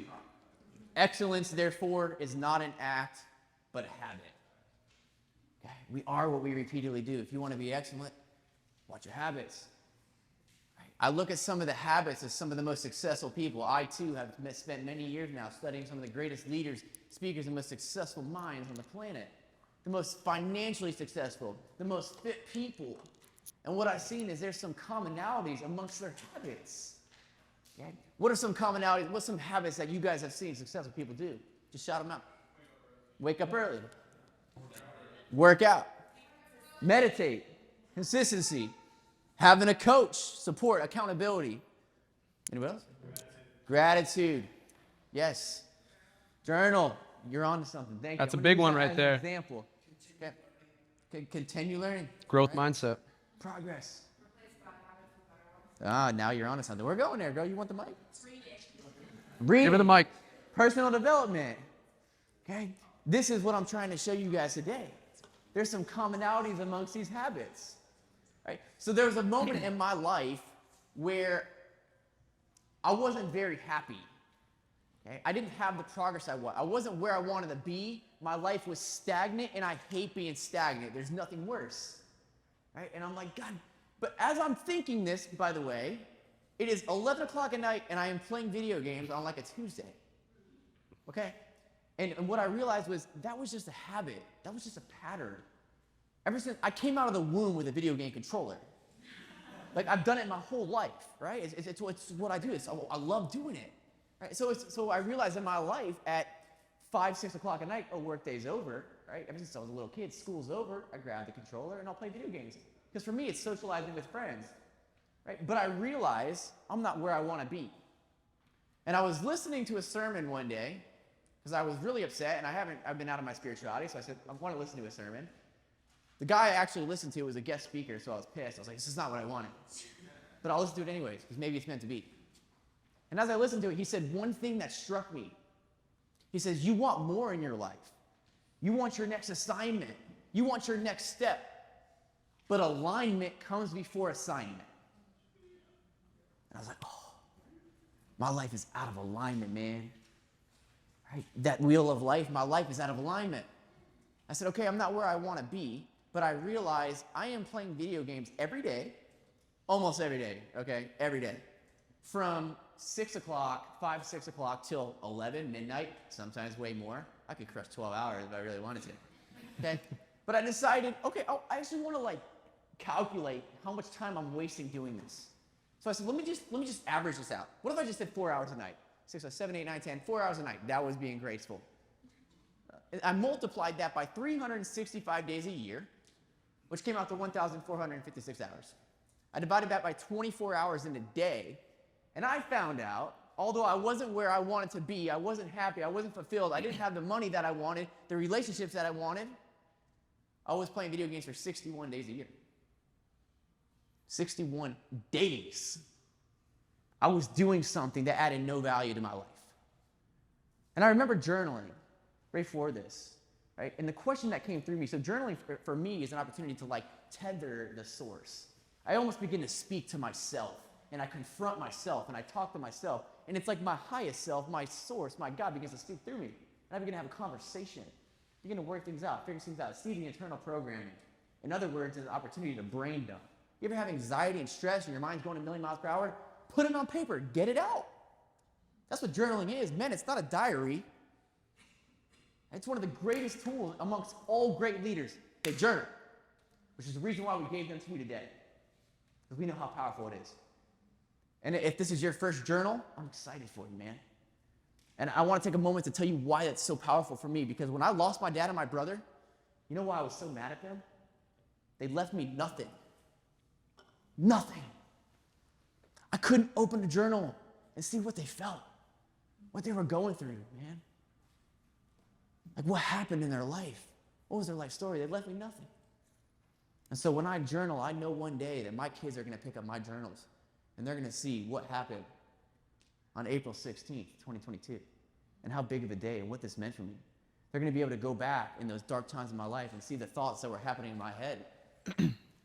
Right? And I'm so excited to give that to them. I used to like write knowing they were going to read it, and so I left a lot of dirty stuff out. But now I'm like, dude, it's me, your dad's crazy, you know what I mean? So I don't have kids yet, by the way. So I think, I think what happened in Colton's life is a great example of why it's so important to have a vision. Because as soon as he figured out who it is that he wanted to be, he was able to look at his life tactically and start to make the changes required to become the person that he wanted to be. He started to really reorder and reorganize his priorities and his habits. And once he was able to use that and get to a point where he's the powerful preacher, however you want to call it, that he is now, it starts to create abundance for himself, but it also starts to impact other people's lives. That's so good. Because if Colton didn't change his habits and get to where he is, I mean, I can tell you personally, I wouldn't be doing or having this conversation with you guys right now. So when you reorder your life, it starts to overflow and impact other people. So if you're not going to do it for yourself, do it for the potential people that you might make a change for. And let me tell you what happened. Because I realized, once I saw this, I was like, holy smokes. I'm playing video games 61 days a year. Okay? I decided I'm going to go on a fast. That's all fasting is. You just give something up and put focus up somewhere else. And I realized this had power over me. So I'm not playing video games for 30 days. Okay? I just accumulated like 50 hours a week that I have to now fill it up with. You know what I did? I started a mastermind with 12 entrepreneurs who met every week. You see these two ladies sitting right here? That's where they met. That's the relationship. They're really best friends now. Right? I was able to become a leader and bring these people together and help them build and start their businesses and pour into them. I started serving at church. I started making more motivational videos. My Instagram started exploding. I started making more money. All because I gave this one thing up. Right? And so the question I pose to you, right, is what are you willing to give up to become something greater? Why be normal when you can be extraordinary? What are you willing to sacrifice? Is that a quote? That's a quote. What are you willing to sacrifice? Do you really want what you say you want? That's the question. Oh, I want this dream. Do you really want it? Or you just say you want it, you just kind of want it. Because the only way that's going to happen is if you are all in. Will you sacrifice everything to make it come to life? That's what separates the good and the great. The people who talk about it and the people who do it. Are you willing to pick up your cross? Now, it's easy to go to an Unlocking Greatness event and be like, oh my God, life, yeah, I'm going to make all these changes as soon as I get home. It's going to be a new me immediately. We're going to do all these massive things. It's going to be monumental change immediately. That's not really the right way to do it. We have to start small. We have to eat the elephant one bite at a time. You know, on Thursday, I went to go pick up a coffee. It was like 7:30 in the morning. This was a great event leading into this. And I was like, oh, I'm going to use that for my habit talk. And the barista, she was just buzzing. She was on it. She was happy. And I was like, what's going on? She's like, I'm having such a good day. I was like, tell me about it. She's like, well, I don't know. I'm having a good day. I was like, well, what'd you do differently? She's like, today I didn't do anything. Oh, you know what I did? I've been trying to go to the gym every morning to improve my health, but I never go. I never wake up because it's too hard. I'm too tired. I hit the snooze. But last night, I went to the gym at night instead. So rather than missing my goal, the habit of going to the gym in the morning, and negative self-talk for the rest of the day because she missed her goals, she changed it. She did something that's a little bit easier. She went to the gym when she could, after work. And even though it might have not been exactly what she was trying to do, she did it. And now she has a positive self-talk with herself for the rest of the day, and it clearly showed for her next day. So the idea behind that is you need to make these habits easy. If you make these habits easy, you'll accomplish them, and it's going to set in motion so many other things that will flow into the other areas of your life. Maybe your other habits will seem a little bit more achievable because you're starting to get these small wins. That's why it's so important to make your bed every single morning. Who makes their bed every single morning in here? I better see every hand in here. We're going to have a talk afterwards. I don't. That is I don't know. such... All right. I'm glad we're having this talk. Keep going, buddy. A small habit like making your bed every single morning just sets you down the right path. It gets you accomplishing something small so that everything else after it seems so easy. So true. So true. They literally wrote a book on it. So make them achievable. And something that I did personally, you have to optimize your environment. Let me know if I'm going a little too far ahead here. You have to optimize Let's a quick question that we're going to ask all you right. guys. It's a quick activity. You don't have to share this with a neighbor, but the quick question we want to ask you guys. Do it again. One more. Yep. What habits are holding me back in life? What habits are holding me back in life? You personally.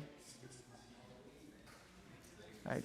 Do you have 10 hours of screen time? Is it Netflix? Is it social media? Is it Oh, who's partying? brave enough to pull out their phone, look at their screen time, and run it through this equation? Who's brave enough to do it? I'm not. Take a quick second. I'm not. It's 1:30. We're going to start going. Yeah, we got to rip it. Okay, so we're going to fast here. I'll go environment quick after this, Yeah. and then we'll go right into discipline. I'm going to quick lower the bar story just to give you that tip, and then we'll keep moving. All right, guys, we're going to keep speeding it up, so let's stay focused. Just focus on yourself right now. This is about you. It's not about your neighbor. Be brutally honest with yourself here, gang. This is for you. What's You're only holding cheating you back? yourself if you lie to yourself here.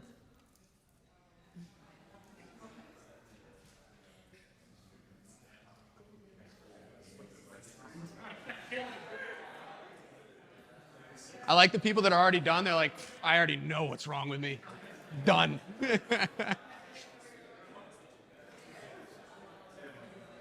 All right, everybody, let's go. Let's keep moving forward. We gotta come back to me. I want to get you guys out of here so we can have a good Saturday. Thank you. Now, when it comes to making these changes in your life, one of the things that I see some of my clients do, and most people do, is they go 0 to 100. They're like, oh, I'm gonna stop doing this completely, right? I'm gonna stop playing video games, and I am going to run a marathon. Yet, they've never ran before. Okay, I was on Instagram one time on an Instagram live. There's a man named Dave Meltzer. He's a very powerful dude, very successful guy. He had a live stream, and on this live stream, there were 5,000 people there. I was watching this live stream eating food, and a little button on the live stream says, click here if you want to join. I was like, ah, screw it. I hit the button, and then all of a sudden he goes, all right, I have a daily motivation coming on here to join me on the chat. And I was like, oh my God, like, I did not think he was going to bring me on. I just hit the button because I'm like, closed mouth, don't get fit. Right? So he brings me on here, and I just come up with a quick question. Because I know that one of the things he talks about, and one of the most powerful tools that we have as human beings that I don't incorporate daily, but that seems to cure a lot of people and help a lot of people is meditation. I can go to the gym for 5 hours, kill myself, but I can't sit still for 5 minutes. Right? And so I said this. It's like, dude, I can go to the gym. And he said, Colton, here's my advice to you. Lower the bar. Lower the bar. Start by meditating 1 minute a day. Whatever habit, you don't have to stop completely. If you're like, okay, maybe I don't need to party 4 weekends out of the month. Maybe I start with 3. Don't say I'm going to cut out partying. I'm human. Okay, I went from playing video games not in the week, and maybe I'll allow myself on Fridays and Saturdays only. Okay? You're still a human being. I'm not asking you to be perfect. Right? But lower the bar. Start, if you want to go for a jog, start with 1 lap around the neighborhood. Okay? That's my encouragement to you as you move forward with your new habits. Who in here has read Atomic Habits? I expect a lot of hands to go up here. That's a Really good. fantastic book. It's a fantastic book. That's a great one. On this realm, pick it up. There's another one called Change Your Habits, Change Your Life. That's a really good one that talks about how habits make room for other habits. But I want to talk about something that's incredibly important to just optimize your environment to get involved in goal-oriented habits, things that don't draw you away from what it is that you're trying to accomplish. We have an environment, and it's our physical environment, but we also have so much around us that creates negative or positive self-talk or brings us back to our vices or brings us back to our negative habits that happen all the time. That's happening in our social environment. It's happening in our mental environment. And it is imperative that you take a look at this environment. You audit it often, weekly, to see where and when you might be getting cues. This is a piece from the Atomic Habits books. Cues that get you back into your old ways. I wrote a newsletter on this. I'm so passionate about environment that I had to write about this. And I did a lot for my own environment just to make it so I was more focused on what it was that I was trying to accomplish. A couple things that I did is I removed my TV from my bedroom and I replaced it with books. Now that's one small thing, but really what happened there to my physiology and to my kind of noology, which is your mind space, is that TV means a certain thing to you. It means killing time. It means watching Netflix. It means wondering what's happening in Squid Games or whatever hot new shows are on now. I don't pay attention anymore. So anytime I see that TV, I start to think about that. I could watch Netflix right now. I could waste time. So I ripped that out of my life, my mental environment, my physical environment too, and I put my book wall there instead. So now when I take a look at those books, maybe I'm more inclined to pick it up because it's right in front of me. It's a cue.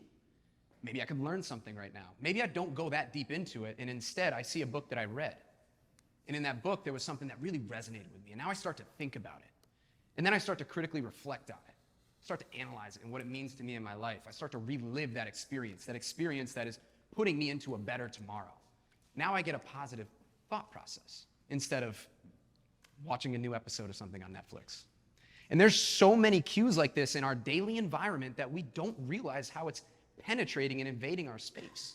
Like even just we used to have a bar on our countertop. It was there and it had like beads and all sorts of regrets on it that it would just absolutely guide me in the wrong path for what I wanted to do this weekend. So we took that down and we didn't really replace it with anything. But if you wanted to, there is a plant, but we don't use it anymore.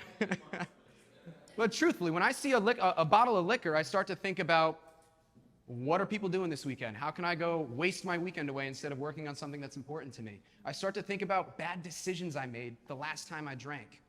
I start to think about negative stuff, social validation, extrinsic validation. We don't need that in life. It's there. You can do it every now and then. I'm not telling you to be a robot, but you don't need that in front of you every single second of your life, invading your space and telling you what to do subconsciously. These are what we call neuroassociations, which are triggers.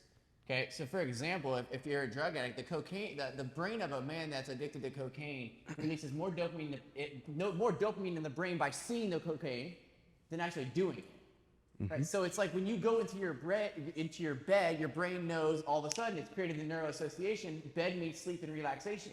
Therefore, I know myself. If I wanted to be productive and read a book, I'm not going to lay in my bed because certain neurochemicals are going to be released. It's a trigger. It's a habit. And there's events, there's things that you can do to make other habits appear. These are called keystone habits from the books, Change Your Habit, Change Your Life by Tom Corley. He says to replace bad habits, you need to do something that just makes it impossible to do those habits. And one thing that I really did, my newsletter, it was fantastic for the way I looked at my week because I had to write my newsletter on the weekend because I had a full-time job. So Saturday, Sunday, I was writing. And I'm like, I can't be hungover to write my newsletter. I won't be creative and I feel like shit and I won't do it. So now I'm not going out anymore because I want to wake up early and I want to go write my newsletter. Now I have a brand new life rather than running on this hamster wheel that's working Monday through Friday and then letting it all loose and chasing validation on the weekend. I'm starting to work on creative outlets. And if I never did that, I would not be here in this room talking to you guys because I never would have discovered this piece of me. It would have been laying dormant and I never would have realized my full potential. those are just a few examples. One of the biggest ones, I don't know if we didn't put it in there, but your social environment. Yeah. Oh my God. Marcus Aurelius said, nothing can truly harm you unless it harms your character. You can go through trauma, you can go through financial hardships, you can go through breakups, but as long as it doesn't penetrate you and who you are as a human, your soul, it can't truly harm you. Now, when I read that, I was like, man, where am I at risk of that? And I realized the biggest place is the people you spend your time with. Mm-hmm. Because what they're saying to you, it's invading your space and you're starting to make agreements with it. There's a great book called The Four Agreements. You guys got to read it if you haven't. It's a short and easy read. And it talks about how we get these impressions of life and perceptions of life, and we make subconscious agreements with them, and they become, for all intents and purposes, an objective truth in our reality. Mm-hmm. And the people around you are what influence that so much. And if you're hanging out with deadbeats that are okay with being comfortable, that are okay with the status quo, that don't push you to be greater, that may or may not put negative kind of talk and self-talk and just cracking jokes at the expense of someone else's kind of humility, it's going to start to chip away at your character, and you're going to start to lose yourself. Warren Buffett says, show me your 5 closest friends and I'll show you your future. You got to start to take that seriously, and you need to start, and this is a great place to start. You need to start expanding your network to people that want the best for you. I'll end on, this is an important one, we all know this, but social media. We all spend far too much time on social media. And the thing about it is that doesn't have to be a bad thing. That can be one of the greatest things of your life, because there is a lot of great insight, information, and positive people on those platforms if you seek it. But unfortunately, we don't, because that's not what's popular in this culture. Funny memes, videos, that's what it is. Something that I did personally, I think this was New Year 2020, I went through and I removed every single meme, model, comedian, bullshit account from my following, from my following, and I replaced it with only motivational speakers, people that want to bring some level of positivity to this world rather than negativity, people that want to build rather than destroy. And that was coincidentally around the time that I really started to take my life and my person seriously. Mm-hmm. So I think, personally for me, what we just talked about, that's imperative. This is what you need to take control of immediately in your life, because your environment is going to have a drastic play on who you become, what your future looks like. And you got to take that shit seriously, because no one's coming to save it for you. That's on you. That's good. That's good. I'll finish up on this quick session. Guard your mind. Guard your mind, guard your mind, guard your mind. Garbage in, garbage out. Garbage in, garbage out. What comes in spews out of you. Be careful what you're watching. Be careful what you're listening to. Right? Don't get me wrong. I like rap music. Right? It's got a good beat. It's a funky beat. Have you listened to the lyrics of some of these songs? Yeah. It's all about having sex, demoralizing women, money, greed, lust, right? Killing, murder. What are we pouring into ourselves? Right? Just guard your mind. Careful what we're talking about with social media. There's something that I learned at Tony Robbins' conference. Okay, he calls it the law of proximity, which just means that if you want to be great at anything, you have to be surrounding yourself and playing the game around people who are playing it way higher than you are. Right? I'm sure you've heard it. If you are the smartest person in your friends group and the smartest person in the room, you're in the wrong room. You got the wrong friends group. Right? And I can illustrate this. There was a time in my life when I was in college, right? And I started playing basketball, and I got pretty good. I fell in love with the sport. I was just trying to whip his ass, honestly. And then I started smoking him. And there was 2 courts, and one court was the average court. It was honestly just a bunch of white people. Right? And then on the other court was the athletes, these D1 football players, and they were nice. Now on this court, I like to play on this court over here, because I was one of the best in the court. I got to play point guard, I got to hold the ball. I was the biggest fish in a little pond, but my game never elevated. Right? When I came over to this court, right, I'd get to touch the ball 1 or 2 times because I wasn't good enough. But the only way to be able to elevate my game was to start playing around that. Right? So be careful who you surround yourself with. Take close account of that. If you want to kill a big dream, tell it to small-minded people. Right? Discipline. How we start to transition and implement these new habits and these new characteristics. And I'll give you the quote by David Goggins. If you guys have never listened to him, he's incredible. He's a man of discipline. That's his gift. That's what he's known for. I don't embody everything he does, but when it comes to discipline, this is the GOAT of our generation. If you want to be great, he said this is the non-cognitive skills that will set you apart from everybody else. The non-cognitive skills, right? It's the discipline. Discipline, discipline. Yes. Fun fact, 2/3 of all Fortune 500 company CEOs, 2/3 have a military background. 2/3 of that 2/3 has a background in martial arts. Preach. What does that mean? It's discipline, man. It's discipline. Right? That's what's gotten you through almost everything. You want a great body? Well, it's discipline. You want a great business? It's discipline. All right, what is discipline? To me, doing things that you don't necessarily want to do. Right? It's the things like the cold shower. People are like, well, why would you take a cold shower? Right? This is where you learn that there's two versions of yourself. Right? In the spiritual realm, we would call it the spirit and we would call it the flesh. In our earthly realm, we would call it the ego, and let's just say our higher self. Right? There's this duality that lives within us. And for me, the flesh, I like to call my inner bitch. Okay. It is a very soft side of myself that wants to be comfortable, that wants to take the path of least resistance, the easy route. Right? And then there's the inner king, the inner warrior, the God within, the spirit, and they're complete opposites. It values delayed gratification. It's willing to sacrifice today for a better tomorrow. And so it's those moments, let's say a cold shower. If you want to introduce yourself to your inner bitch, wake up in the morning, go to that shower, turn it on cold. And I'm not talking about hot, too cold. Go on cold. And all of a sudden, the inner dialogue inside your mind will say, don't you dare get in that shower. This is stupid. This sucks, right? This is going to be absolutely terribly uncomfortable. Don't do it. And then you have an opportunity right then and there to allow your higher self, your spirit, to say, I don't negotiate with you. I said I'm getting in the shower. I'm not negotiating with this voice that wants to stay comfortable, that wants to stay soft. There's no growth in the comfort zone. That's where dreams go to die. And we have to learn how to separate ourselves from our ego and our flesh and override that voice. That is self-awareness. That is consciousness. That's one thing that changed my life when I first read the book, The Untethered Soul. I was never introduced to consciousness, to the ego. And I remember reading this one quote that blew me out of water. It completely jumped me to a new dimension. And it said that we are not our, that's a bad sign. And it said that we are not our thoughts, but we are the listener to our thoughts. Right? And for some of you, that might be your first time hearing that. You are not your thoughts. You are the listener to your thoughts. A lot of the stuff that's going on in this brain is not your brain. It's the brain, a 10,000-year-old brain. It's just programming. Programming from your parents, your societies, your friends, your pains.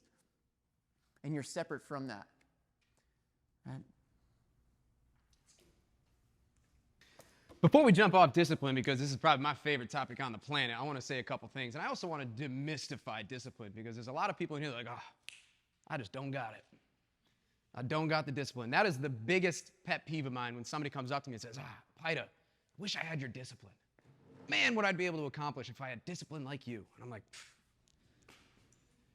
discipline is not this unachievable, mystical thing that empowers certain humans and not to others. All that discipline is it's the ability to tolerate discomfort, period, point blank. That is all discipline is. It's looking adversity in the face, looking discomfort in the face and saying, I'll do it. Let's do it. Let's go ahead and do that. That is all that discipline is. On the cold shower, I take a cold shower every single morning. And trust me, snoozing your alarm, not snoozing your alarm, knowing that you're going to a cold shower is like the worst mental dialogue that you can have with yourself, because it just sucks. But I literally look at it as a game. You know, I look at I don't know if I'm schizophrenic or not, but I look at there's two of me. There's two of me. As I'm dragging myself to that shower, he's talking to me. He's like, dude, you've done so good this week. You ate well. You worked out hard last night. Like, just chill out, man. Have a good hot shower. And I'm like, I kind of joke with myself, like, yeah, I'll get in there. It'll be hot. It'll be cool.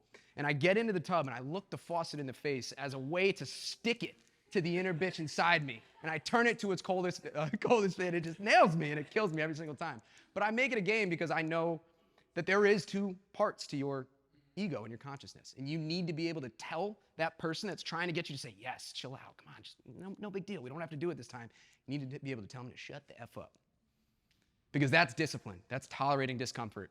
And for a while, it's abrasive. Discipline is hard to build. It takes repetition. We are what we repeatedly do. And that's just a part of the process to get to the point where you build the identity that now it's no longer discipline. You just do it. And once you have that identity, you start to operate as if you are that individual.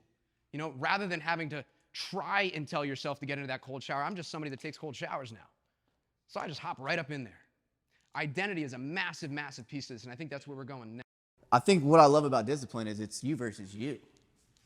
Right? Some of us are competing versus the world and everybody else. Don't worry about that. Just be the best version of you. That's a battle all on its own.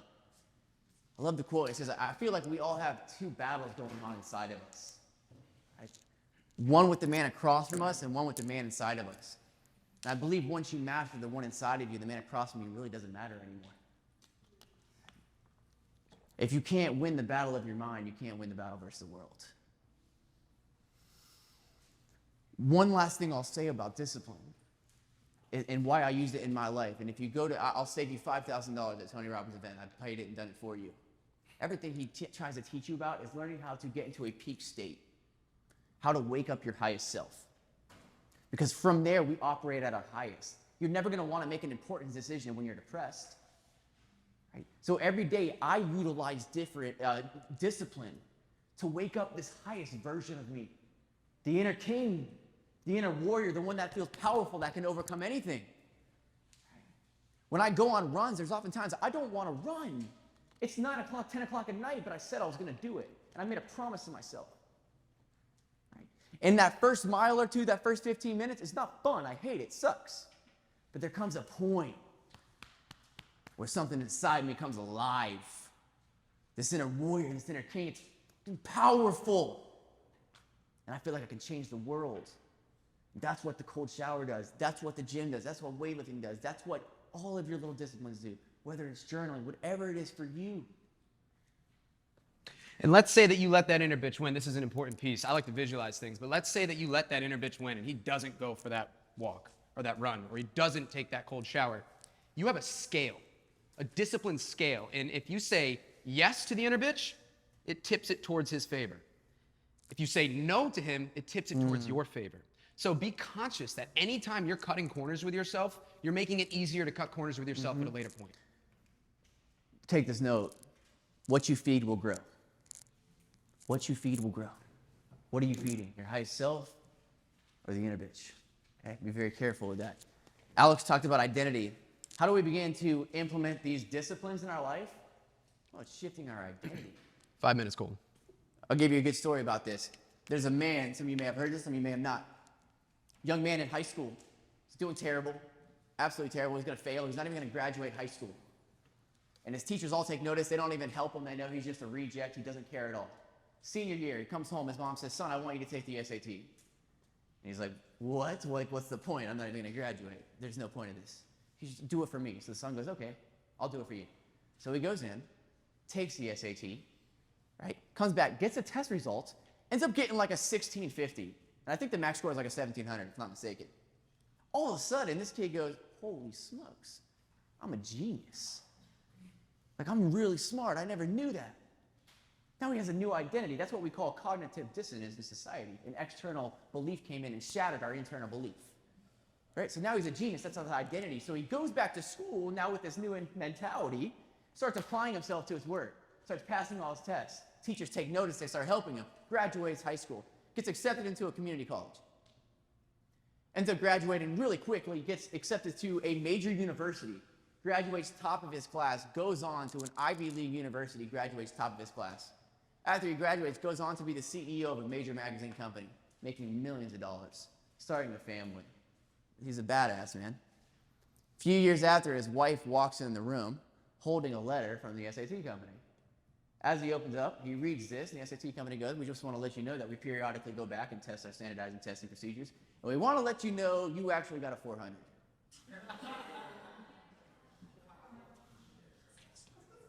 What happened? What happened? Who he believes himself to be changed. His identity shifted. His identity shifted. Our actions will always be in alignment with who we believe we are. With who we believe we are. Right? If you want to start exercising, the goal is not to exercise, it's to become an athlete. You want to be a writer, the goal is not to start writing, it's to be a writer. Right? I used to always say, oh, one day I'll be a speaker. Or I'm trying to become a motivational speaker. I didn't believe in myself. Now I am a motivational speaker. Now I'm up here because I believed in myself. Right? It's all about identity. Who do you believe you are? It's a good spot to stop. We only have 5 minutes left. That's okay. We'll take this 5 minutes to home. So I only have 5 minutes. I'm going to go in here, guys. Because I want to get you guys out of here. But this is so important to me. Do your thing, bro. I really encourage you from the bottom of my heart to do the inner work. To really seek personal development, to expand, to grow as a human. This is the power of therapy. This is the power of coaches and mentors. Right? To become more free in yourself. I believe the greatest improvement we could ever make is just becoming more of who we truly are. All I've ever wanted to do in my life is dance like no one's looking, to sing like no one's listening, to be free. You know, I was inspired by Korpita. Ride the broomstick. Ride the broomstick. You mean the pogo The stick? pogo stick. Ride the pogo stick. Oh, you mean this thing? That's what inspires me about Korpita. Because I will never do that. But I want to do it. But I am too insecure because I am fearful that I'm going to look like an idiot. So I will never experience the joy of riding an imaginary pogo stick. Do your best of it! Oh, guys! Man in the arena. Man in the arena. That's courage. Yes. Right. So I encourage you guys. You guys are amazing. You are carrying something special. There is greatness inside of you. You're here for a reason. You could change the world if you believe it. If it's part of your identity. I really believe this. I'm really a delusional optimist. I really think I can impact this planet. I really think I can be one of the greatest motivational speakers that ever lived. But I'm just going to be the best version of myself. But if I don't believe it, it'll never happen. You guys can be great too. Right? But you have to free yourself. You have to free yourself from the version of you that you created to be you. This world is so good at putting us inside this tiny box inside of us, built on insecurities, telling you who you should be. And we spend our life being who we think we should be, according to how our parents would want us to live, the job they want us to have. The truth is not my reality. Right? Rather than listening to my soul and fully expressing me, it's okay if you don't like me. Wolves don't lose sleep over the opinion of sheep. I'm okay with being who I am. I'm not perfect, and I'm okay with that. I'm okay with my truth, whether you like it or not, because I love myself. And I have been on a journey these last few years to learn how to love myself. And that is one hell of a ride. Because there was these thoughts inside of me, these limiting beliefs that told me I'm not good enough. Who are you to be great? Right? It's not just because that's who they are. It's in you guys too.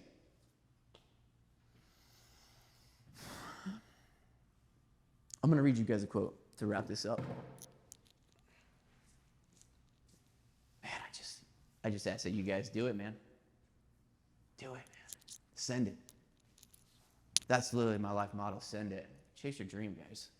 There's really not much to lose. Right? And I want to, just like I gave you the example of Korpita, dude, as you chase your dream, as you jump, as you bring that to life, you're going to inspire everybody around you. Right, there's a quote I heard a pastor say the other day. And he said, at all times preach the gospel, and when necessary, use words. You don't got to preach to anybody. You just live it. Just be you. And as you begin to be you, you're going to inspire everyone else around you. You're going to be a light. That's our job, is to just be a light. That's fulfillment. And do it in your realm. Stay in your lane. Find your gift. Find your vision. For those of you that think, oh, it's crazy, it's too hard, I just want to shout out one guy in here, fellow entrepreneur, Julio. This dude was an engineer at Tico, right? Started drawing an avocado on a what was it, on a napkin. Turned this avocado into a dog toy, and now is on Petco. Truly? Right? Chewy? We'll have those after. Where's your head at, Hey, Colton? This dude made a business out of an avocado. You can do anything if you believe it. That's where it all starts. And this is my favorite quote that I'm about to show you. That's how I live my life. It's everything I embody and who I want to be. It's on Alex's background. Please put it on your phone. Remember this forever. I know it by heart. It says our deepest fear is not that we are inadequate. Our deepest fear is that we are powerful beyond measure. It is our light, not our darkness, that most frightens us. We ask ourselves, who am I to be brilliant, gorgeous, talented, fabulous? Actually, who are you not to be? You are a child of God. Your playing small does not serve the world. There is nothing enlightened about shrinking so that other people won't feel insecure around you. We were all meant to shine as children do. It's not just in some of us, it's in all of us. We were born to make manifest the glory of God that is within us. Here's my favorite part. Please remember this forever. And as we let our own light shine, we unconsciously give other people permission to do the same. As we are liberated from our own fears, our own insecurities, our presence automatically liberates others. As you let your own light shine, you are going to unconsciously free those people around you and let them shine their light. Guys, thank you so much for being a part of this. That's it.